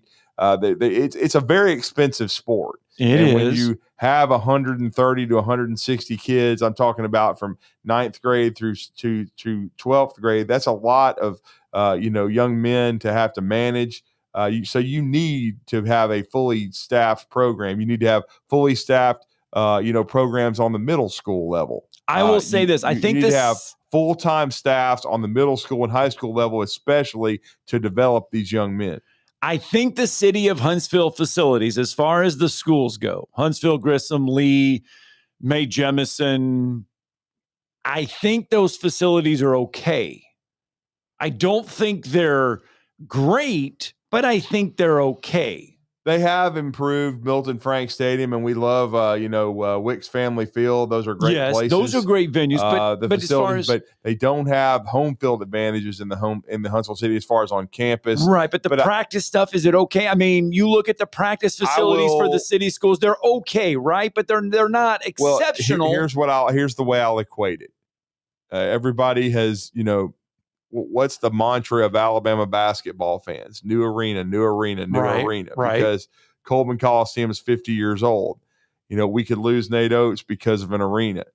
But they haven't lost Nate Oates, and you want to know why? Because they're building a state-of-the-art practice facility that is going to be as good as any in college basketball that will be finished soon. And even before that, they built Anthony Grant one that's, of course, attached to Coleman Coliseum. Right. And I've heard on more than one occasion that from a locker room perspective, from the facility perspective, where you work out, where you develop, where you practice, Nate Oates has been exceptionally pleased with that. He said, what we give our players to get better is top notch. And, Coleman Coliseum is fine, but it's the other things. And that's what I'm talking about that the Huntsville City school system needs. They need better stuff at the schools. They need bigger weight rooms. They need better field houses. They need the other amenities to be better so they can get their players better. And they need fully staffed coaches. They need to pay their coaches as well. They need to step up financially and pay their coaches. That's what you're talking about when you need a fully funded coaching staff. Yes. They need a full-size staff on the high school and middle school level, and they need to be compensated like they are in Birmingham and South Alabama. Because that's and right now, Bob Jones and James Clemens are doing a better job of that than the Huntsville City school system, period. End of story. There is no debate. If you think there is one, lobotomy time. Oh, there you go. That's why Chip English left Grissom to go to Albertville and then he ended up at Hoover. Yes. Okay. And now he's the head coach of the Hoover Bucks. Wade Waldrop is Waldrop is in this article, by the way, as well. And he was at James Clemens for a long time, built a very good program, spent a year at Florence, and then got the opportunity at Hoover for 2 years, but now is at Orange Beach building the Makos, and they are building him unbelievable facilities over there. They will win. I guarantee it, because they're going to give him the resources and the tools needed. And that's what needs to happen in Huntsville. I think everybody wants the Huntsville City football to improve and be good and kind of, and rise to the level of the other sports around our area that we're so proud of. But right now, Huntsville City football is struggling. It is struggling. And I look, Columbia, I know we sit here and we say we want Columbia to win. They're at 92 games, longest losing streak in the country, but all of that is not on the kids. No, you have to be smart with your resources. You have to be smart with who you hire as well. And then you have to spend your money wisely to improve things. Yes. And you have to listen to your coaches. Yes. Not all of that 92 games is on the kids at Columbia. Some of that is, in the past, they did not make great coaching hires as head coaches. And I don't mean just, current coaches. I mean also former ones. Yes. You have to put the right people in the room and listen to them to get better. You can't hire people that know one sport to try to coach another sport. No, you certainly don't. All right. 8:26 on a Friday morning. We need to set the table for college football coming up tomorrow, 97.7 ESPN The Zone. We are your home for Alabama Crimson Tide football, and the Tide travel to Tallahassee on Saturday. And yes, Mother Nature might not be so friendly. She was not friendly to a lot of Florida teams last night. Jack State had to sit through a lightning delay against UCF. In that South Florida Boise State game, there was a lot of rain and lightning as well, and so it was kind of a tough night. What will it be in Tallahassee tomorrow? Mother Nature looking like she might dump some rain, some wet stuff there inside Doak Tallahassee. In Tallahassee. Rodney Orr's in Tuscaloosa. He'll join us on the other side of the break.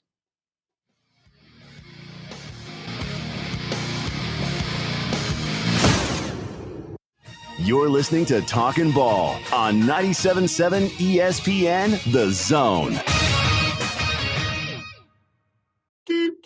Travel accommodations for 97.7 ESPN The Zone provided by University Kia. Your Fox 54 weather brought to you by Tellini's Italiano. I'm Chief Meteorologist Jordan Dressman. A mostly to partly sunny sky this afternoon. Temperatures climbing into the mid and upper 80s, dropping into the low and mid 60s as we head into the overnight. A partly sunny sky for your Saturday. Once again, temperatures climbing into the mid and upper 80s and then dropping into the lower 60s. Overall, it looks like it's going to be a fantastic Labor Day weekend. Your Fox 54 weather only on 97.7 ESPN The Zone. Eagle Masonry and Installation. It's right there in the name. Eagle is your one-stop shop for block, stone, or brickwork, monument signs, and outdoor kitchens and fireplaces. Eagle also offers the finest craftsmanship and insulation, including fiberglass or spray foam insulation, and of course, insulation removal. Philip Love and his team have years of experience, bringing the region the best in masonry and insulation services. For more information and a quote, visit insulatewitheagle.com or call 256-755-1556. Eagle saves you time. Eagle saves you money. Mike Rowe here with a quick question. Have you noticed cracks in your drywall, chimney, or exterior walls? I hope not, because if you have, they could be indications that you've got a much bigger problem with your foundation. That's where AFS comes in, a groundworks company. They can honestly assess your situation and create a plan to stabilize your foundation. Schedule your free inspection at afsrepair.com/row. And while you're there, check out my latest dirty job. It's a good one. Licensed in all states where work is performed. See website for details. Your customers deserve the best, and so do you. You invest in your customers with your heart, soul, and skill. Well, it's time to invest in yourself with the next generation Cat 255 compact track loader from Thompson Tractor. After all, those who give their best deserve the best. And this machine has it all. With features that include a more powerful engine, tri-axle truck loading capabilities, a spacious cab, and a smooth ride for all-day comfort. Best of all, now Thompson Tractor is making that investment even better with our Workhorse Special. Get 0% financing for 36 months on the purchase of a new Cat 255 compact track loader that comes with a 3-year warranty. You also get a 74-inch bucket and 1,000-hour filter kit. Due to popular demand, this offer is extended through September 30th. Visit ThompsonTractor.com for details. Thompson Tractor, we're here for you. From heirloom diamonds to contemporary jewels, Loring & Company is the place to find something truly special. Whether shopping for a diamond ring for that once-in-a-lifetime occasion or marking a milestone birthday or personal achievement with a Rolex watch, you'll find just the thing in our edit of the world's most sought-after brands, including David Yurman, Roberto Coin, Marco Bicego, and Fopay. Expect a treasure trove of the world's most unique, even breathtaking earrings, rings, necklaces, and bracelets, making choosing just one piece a challenge in itself. Loring & Company Jewelers on Airport Road. I'm here with Stan McDonald of Jacob Title. Stan, I've heard that every real estate closing at Jacob Title is a very big deal. Why is that? Wes, I'm reminded of a very impactful statement that I heard from Coach Gene Stallings years ago when he talked about big games and little games. He said he didn't like that comparison. He says, because try losing one of those little games. And if you ever do, it ends up being the biggest game all year long. Well, it's the same thing with real estate closings. Every game, every closing is a very big deal at Jacob Title. Because when it's your closing and your contract on the line, it's a very big deal, and we understand that at Jacob Title. So it sounds like whether your client is a first-time residential buyer or a multi-million-dollar investor, they can expect your A game. That's exactly right. As a matter of fact, when you bring your real estate closing to us at Jacob Title, we understand it's all about trust and confidence. And when Stan McDonald tells you that a chicken dips snuff, you can look under his wing for the box. And like Beebs likes to say, there's no doubt about it. The Atlanta Braves. 3-2. Swung on, ground ball up the middle. Let's go for a ride. Here comes Eli across the plate standing. Braves win. Never gets old, does it? All season long on 97.7 ESPN The Zone.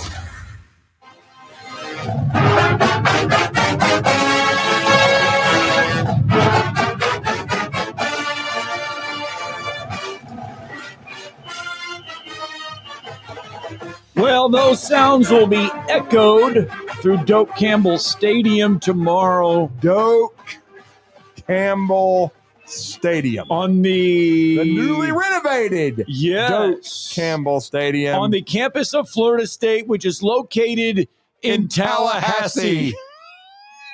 As Alabama travels to take on the Noles tomorrow. Alabama sitting a double-digit favorite over Florida State in this opener. And as we mentioned earlier in the week, Alabama a little dinged up. We already knew they were going to be without starting running back Jam Miller. But as the week kind of unfolded, Tim Keenan is now out. And it's just it's the availability report for tomorrow could be very interesting when it comes out. Yeah, Tim Keenan will be very, he's going to be out with his high ankle sprain and tightrope surgery. Very, very likely that starting right guard Jaden Roberts will be out as well, as he's had his third concussion, and they are being very cautious.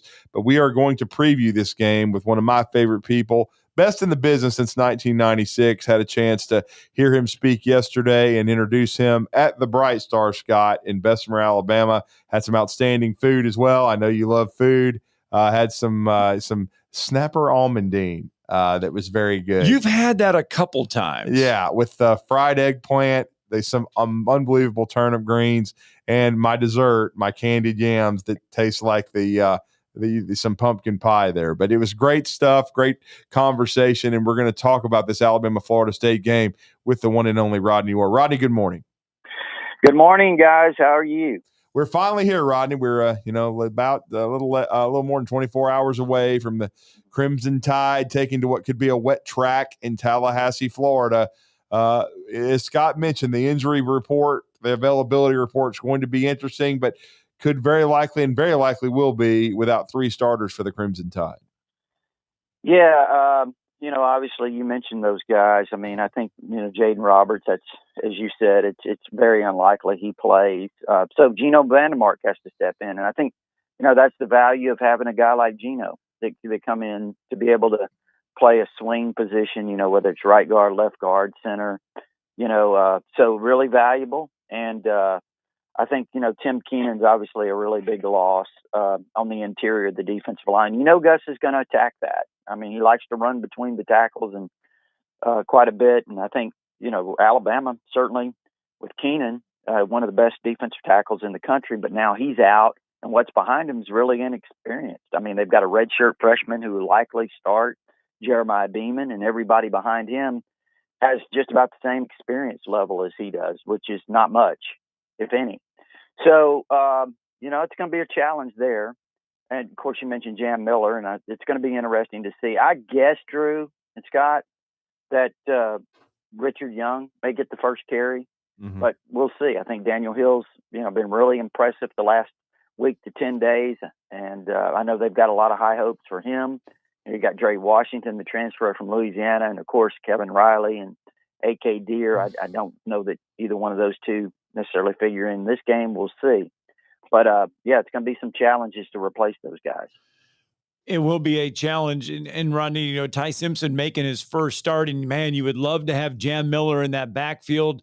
Just maybe give Ty a couple of handoffs, maybe some easy throws just to get him in rhythm, get him into the game. But still, the thing is the offensive line is still there. I mean, it looks like the offensive line will be a whole and ready to go. So whoever is in that backfield, hopefully the offensive line can push Florida State and do create some available running lanes. No, it's a great point. And, again, Jam Miller has all the experience.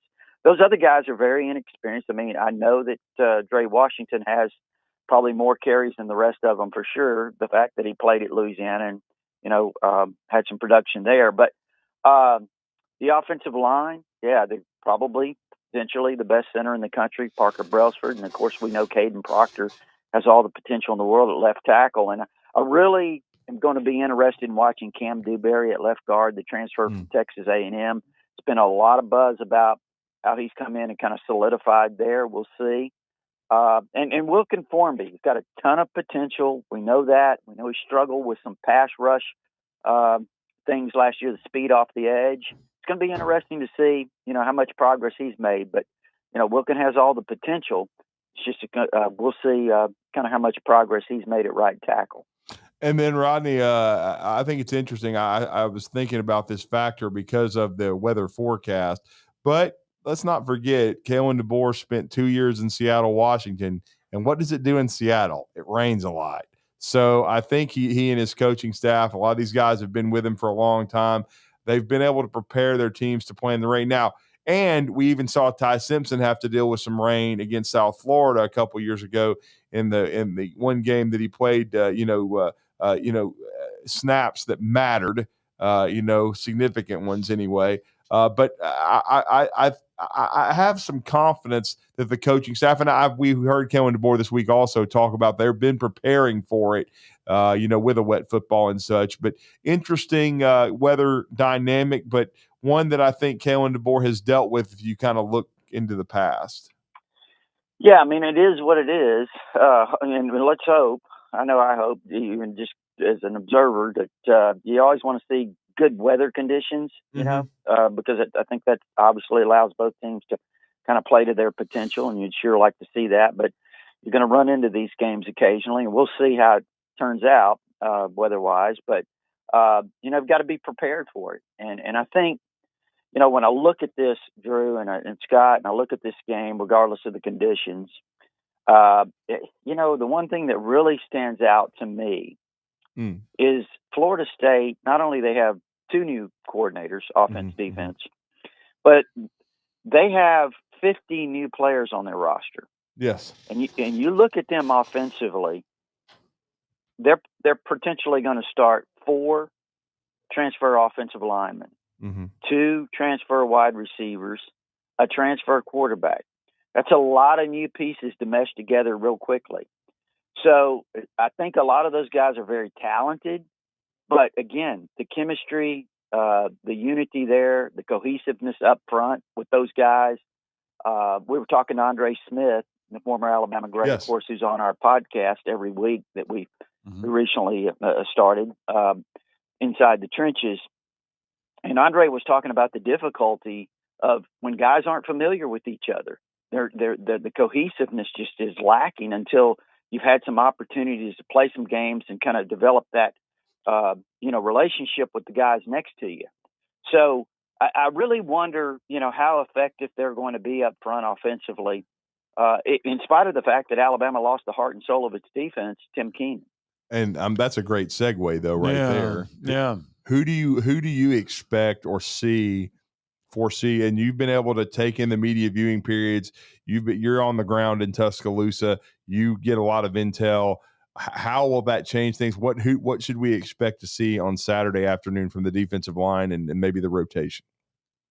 Well, I mean, I think that's interesting because, like I said, I think we'll see a true, redshirt freshman, Jeremiah Beeman, have to plug in there for Tim Keenan. Now, look, he's made a ton of progress. Was a 260-pound kid when he signed, and now he's 315. He's really worked hard. I know that they're really excited about his future, but now is the future. I mean, the future is now, right? I mean, he's got to step in immediately and provide something on the interior of the defensive line. And behind him, there's just not a lot. There's not much experience. I'm not really sure exactly how guys like Steve Mboa, Steve M as we call him, the JUCO transfer is now a sophomore. I'm not really sure what his level is, where he's at in terms of his development, because he just hasn't been here that long. But he's a guy that's made a lot of progress physically, but where is he, as a defensive lineman? And you've got some other young players behind those guys. So I'm not really sure exactly what to expect from the interior of that defensive line, that at least, that position, that spot. So we'll see. Kicking game too, though. I mean, we've heard from scrimmages, we've heard from fall camp that Connor Talty, I mean, he had some ups and downs during fall camp. If it's a wet surface, if it is difficult conditions, it could be an interesting day for the special teams for Alabama. It really could. I mean, you mentioned Connor Talty. First of all, he was highly regarded coming out of high school. He was one of the top place kickers in the country, and he's kind of waited his turn. Now he's a redshirt sophomore. So this is his opportunity. He's had some really bright moments in the camp, August camp, but it seems like when they've gone to the stadium and he's been in that atmosphere in scrimmages, he struggled a little bit. Not really sure if it's just, between the years or what it is, but I do know that since the second scrimmage, which would have been, August 16th or somewhere in that vicinity. Since then, DeBoer's been really pleased with his progress. He thinks that he's made a lot of progress over the last couple of weeks in terms of consistency. So we'll see. You mentioned the conditions. Yeah, they certainly could impact it. But that's going to be. I think that's one of the keys, Scott, to watch. Yeah, is just how does he respond to that environment, and then the punter, Blake Dowd, again, there's a lot of people that have seen him in the scrimmages that said, hey, he struggled or he wasn't as consistent.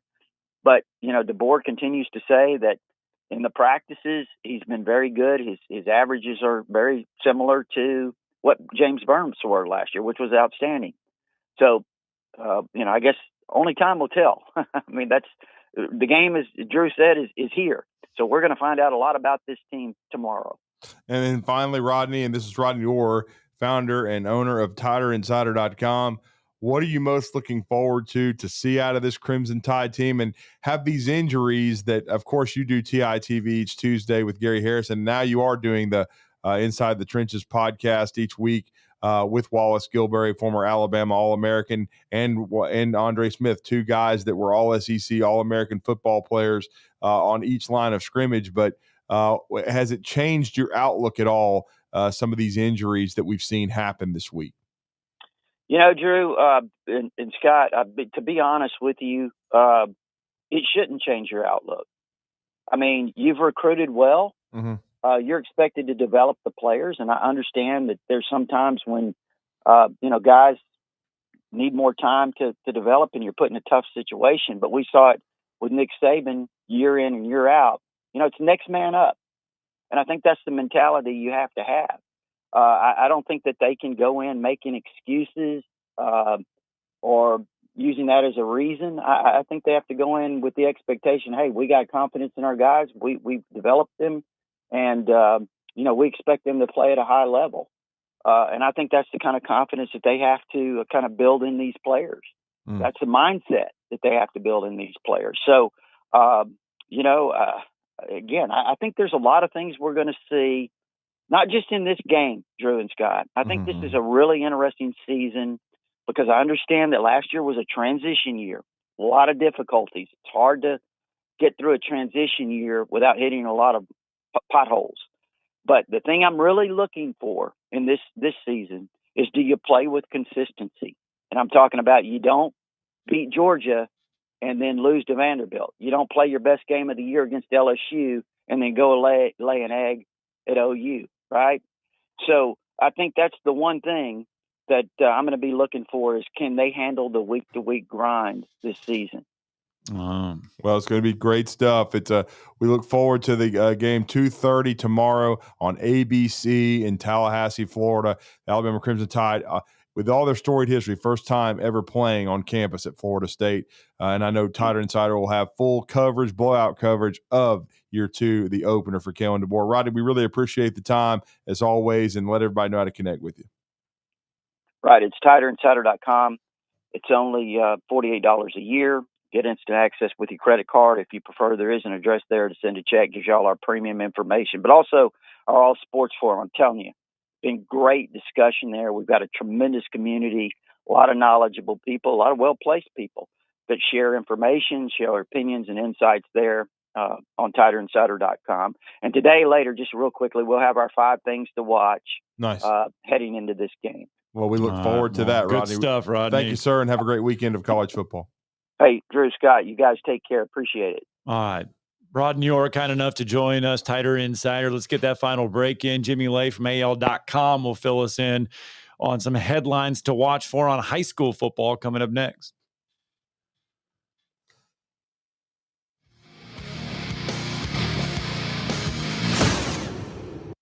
You're listening to Talkin' Ball on 97.7 ESPN, The Zone. Your home of the Alabama Crimson Tide is 97.7 ESPN, The Zone. Looking deep downfield, looking for Williams. Comes back, makes the catch, trying to split defenders, makes them bang into each other, stays on his feet, breaks a tackle, scores! Ryan Williams, one play, 75 yards. Your home of the Alabama Crimson Tide is 97.7 ESPN, The Zone. Have you seen the beautiful new Nexus apartment community right next to UAH? Nexus is designed exclusively for students. You'll love having private bedrooms and bathrooms, a fully furnished kitchen, and incredible amenities like 2 courtyards, a refreshing pool with grilling stations, and TV, gaming, and study lounges, all within an easy walk to campus and your classes. If you want the full collegiate experience, come take a personal tour at Nexus today. Log on nexusonhomes.com to see more, including limited time rate specials. Worried about market losses? If headlines are keeping you up at night, it's time to take control. Hi, I'm Jeff Jr. with Trajan Wealth, and I know you've worked hard to save. But in times like these, what if can turn into what now? If you're planning to retire or are in retirement, you need a strategy that helps protect your future. At Trajan Wealth, you can capture market gains, protect your account from losses, and guarantee income for life. Right now, you could receive a bonus of up to 30% or annual growth of up to 10% for retirement income. You heard me right. An upfront bonus of up to 30% or annual growth of up to 10%, all guaranteed to boost your lifetime income in retirement. Don't leave your future to chance. Plan with confidence. Call Trajan today at 256-208-9000. Annuity guarantees are based on the claims paying ability of the issuing insurance company, DBA, in most states as Trajan Wealth Insurance Solutions. Hi, this is Wes Neighbors. I'm here with Sam Fleming with Fleming Roofing and Restoration Restoration. Sam, tell the folks about Fleming Roofing and Restoration. Hey, Wes. Our company, Fleming Roofing and Restoration, specializes in commercial and residential roofing and repairs. I'm a fifth-generation Huntsvillian, and our family's been doing construction business in Huntsville area since 1965. Sam, what kind of roofs does Fleming Roofing and Restoration do? Our guys are skilled enough. We can come out and address any kind of leaks or issues you might have on your commercial, on your metal roofing, on your shingles. We can do anything, and we can offer you a solution to repair it, or we can replace it. But you guys also do insurance restoration. Our staff has 10 plus years of experience as insurance adjusters, and we really do know the inside and out of the claims process at Fleming Roofing and Restoration. Check out Fleming Roofing and Restoration online at FlemingHSV.com, or you can call or text them at 256-651-9440. Hey, Wes, we show up. This segment of Talkin' Ball is brought to you by University Kia, the #1 volume Kia dealer in the state of Alabama, located online at universitykia.com.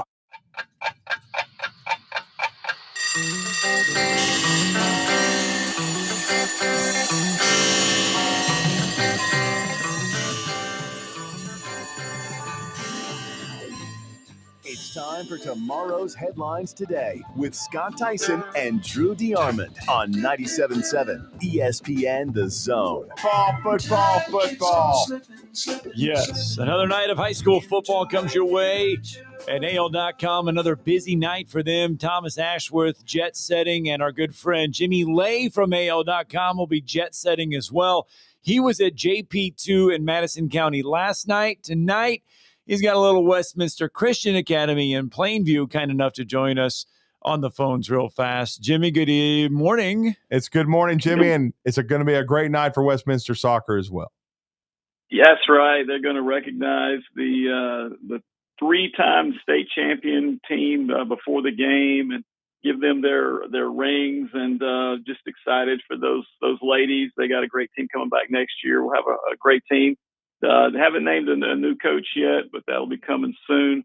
But a lot of football tonight. Most of 4A Region 8 they're all playing region games this week, and you got to get that first one. If you start off 0-1, you kind of really put yourself behind the eight ball, as we like to say. And you got Randolph and Madison Academy, such a big game. That game has been big for the past 3 or 4 years, and you just don't want to start your season off 0-2. Certainly don't want to start off 0-1. But you got New Hope tonight at DAR. North Jackson, I guess, is the only team not in region play. They're playing at Scottsboro. That's a big game. Of course, JP2 lost last night to Madison County. Westminster hosting Plainview. I'm really looking forward to that game. Owen Holt is such a great athlete. He's a really good basketball player. He plays safety, and he's going to be playing quarterback tonight, so they got to know where he is on every play. Yeah, just a lot of great football. I'll be looking at Gunnersville and Fort Payne tonight. Drew, I'll be expecting to get some reports from Huntsville and Mae Jemison from you. Get those headsets working. You don't want to be in manhole covers. And I'll be also checking in on Bob Jones and Lee, see how they're doing. But, guys, I got to give a shout-out to the Westminster flag football team. They got a big win last night over Hazel Green, 33-0. 113 flag football teams this year in the state of Alabama. Yep. One of the fastest-growing sports. And Westminster, this is their third year. They made the playoffs the first 2 years and actually made the semifinals in their very first year. But those ladies really work hard. They got a really good team. Jonathan Adams and Preston Webb coaching those girls up. Carly Gothard had a great night last night, quarterback Aaron Robinson. And so just want to give them a little bit of pub too. But tonight, it's all about the big boys and what's going to happen. Great weather, as you guys said. Man, you couldn't ask for better weather. No rain tonight. It's going to be probably around 75 to kick off most of these games. And we just look forward to a great night of high school football. It was beautiful last night. And Jimmy, you got your first taste of Wicks Family Field last night. Yes, We've talked about the city and the investments, but I tell you, Wicks Family Field is a hidden gem right now for high school football games. That is the best facility that I've ever been to for a high school game. in this area. The only other stadium there's on-campus stadium that I've ever been that was maybe as nice or could compare in terms of the press box and all the amenities is Hewitt Trustful. They got a great facility over there. But man, JP2, you got to give it to them, man. I don't know who made this decision, who pulled the trigger on that one, but man, you got to give them a lot of credit for going out there and making that investment. Just a great atmosphere, the scoreboard, just all the things that they have there. That I believe is really going to help them with their football program. They played what I thought was a really solid game, and they are getting much better. JP2 is definitely not going to be a pushover. Everybody's going to have to pay attention to what they got going this year. Well, they got new leadership. Met the school president last night, the head of school, and of course Tim Miller, their new athletic director. We all know what he accomplished as a coach, and now trying to put his touch on this athletic department at JP2. Great stuff. Thank you, Jimmy. All right, guys. Have a great night. All right, let's get out real fast. Let's get Pat from Tuscaloosa. Pat, you got about 20 seconds. What's Make up, it Pat? count. What's going on? Hey, good morning, guys. My son loved going into a stadium like that and beating the crap out of them. But when they got those fancy stadiums, he had an offensive line that averaged 300 pounds, and he was running his offensive line at 6'4", 240 tight end. But and he had a fantastic backfield too. But anyway, this game, guys, is looking more and more like lightning. That from what I'm seeing, at 65% chance of lightning for several hours of this ball game. Do you think that we're going to need at least 4 dozen chicken wings in order to get through this ball game watching it? You would need 4 dozen chicken wings regardless of the lightning. I mean, come on. I would expect 4 dozen without the lightning. I mean, I'm just hoping for an ass whipping for Alabama. Hey. That's all I'm hoping for. All right. Well, Pat. Hey, yeah. Thanks. Guys, hey, y'all have a blessed day, and roll tide this weekend. Thanks for the phone Enjoy call. the Don't weekend of forget, football, Pat. Auburn And the Labor Day Baylor weekend. tonight, 7 o'clock. And we will not be back until Tuesday. That's right. We're jet setting for 3 days. We'll be back on Tuesday. We will have the Bama recap, hopefully in a good mood, on Sunday at 11 a.m. And it better be a good mood. Step it up. I don't want to hear anything. Freddie Roach, do your damn job. Talking ball 97.7 ESPN. The Zone. Tom Abraham here from my friend Mike Owen at Owen Home Appliance Center. You know, it's hot outside.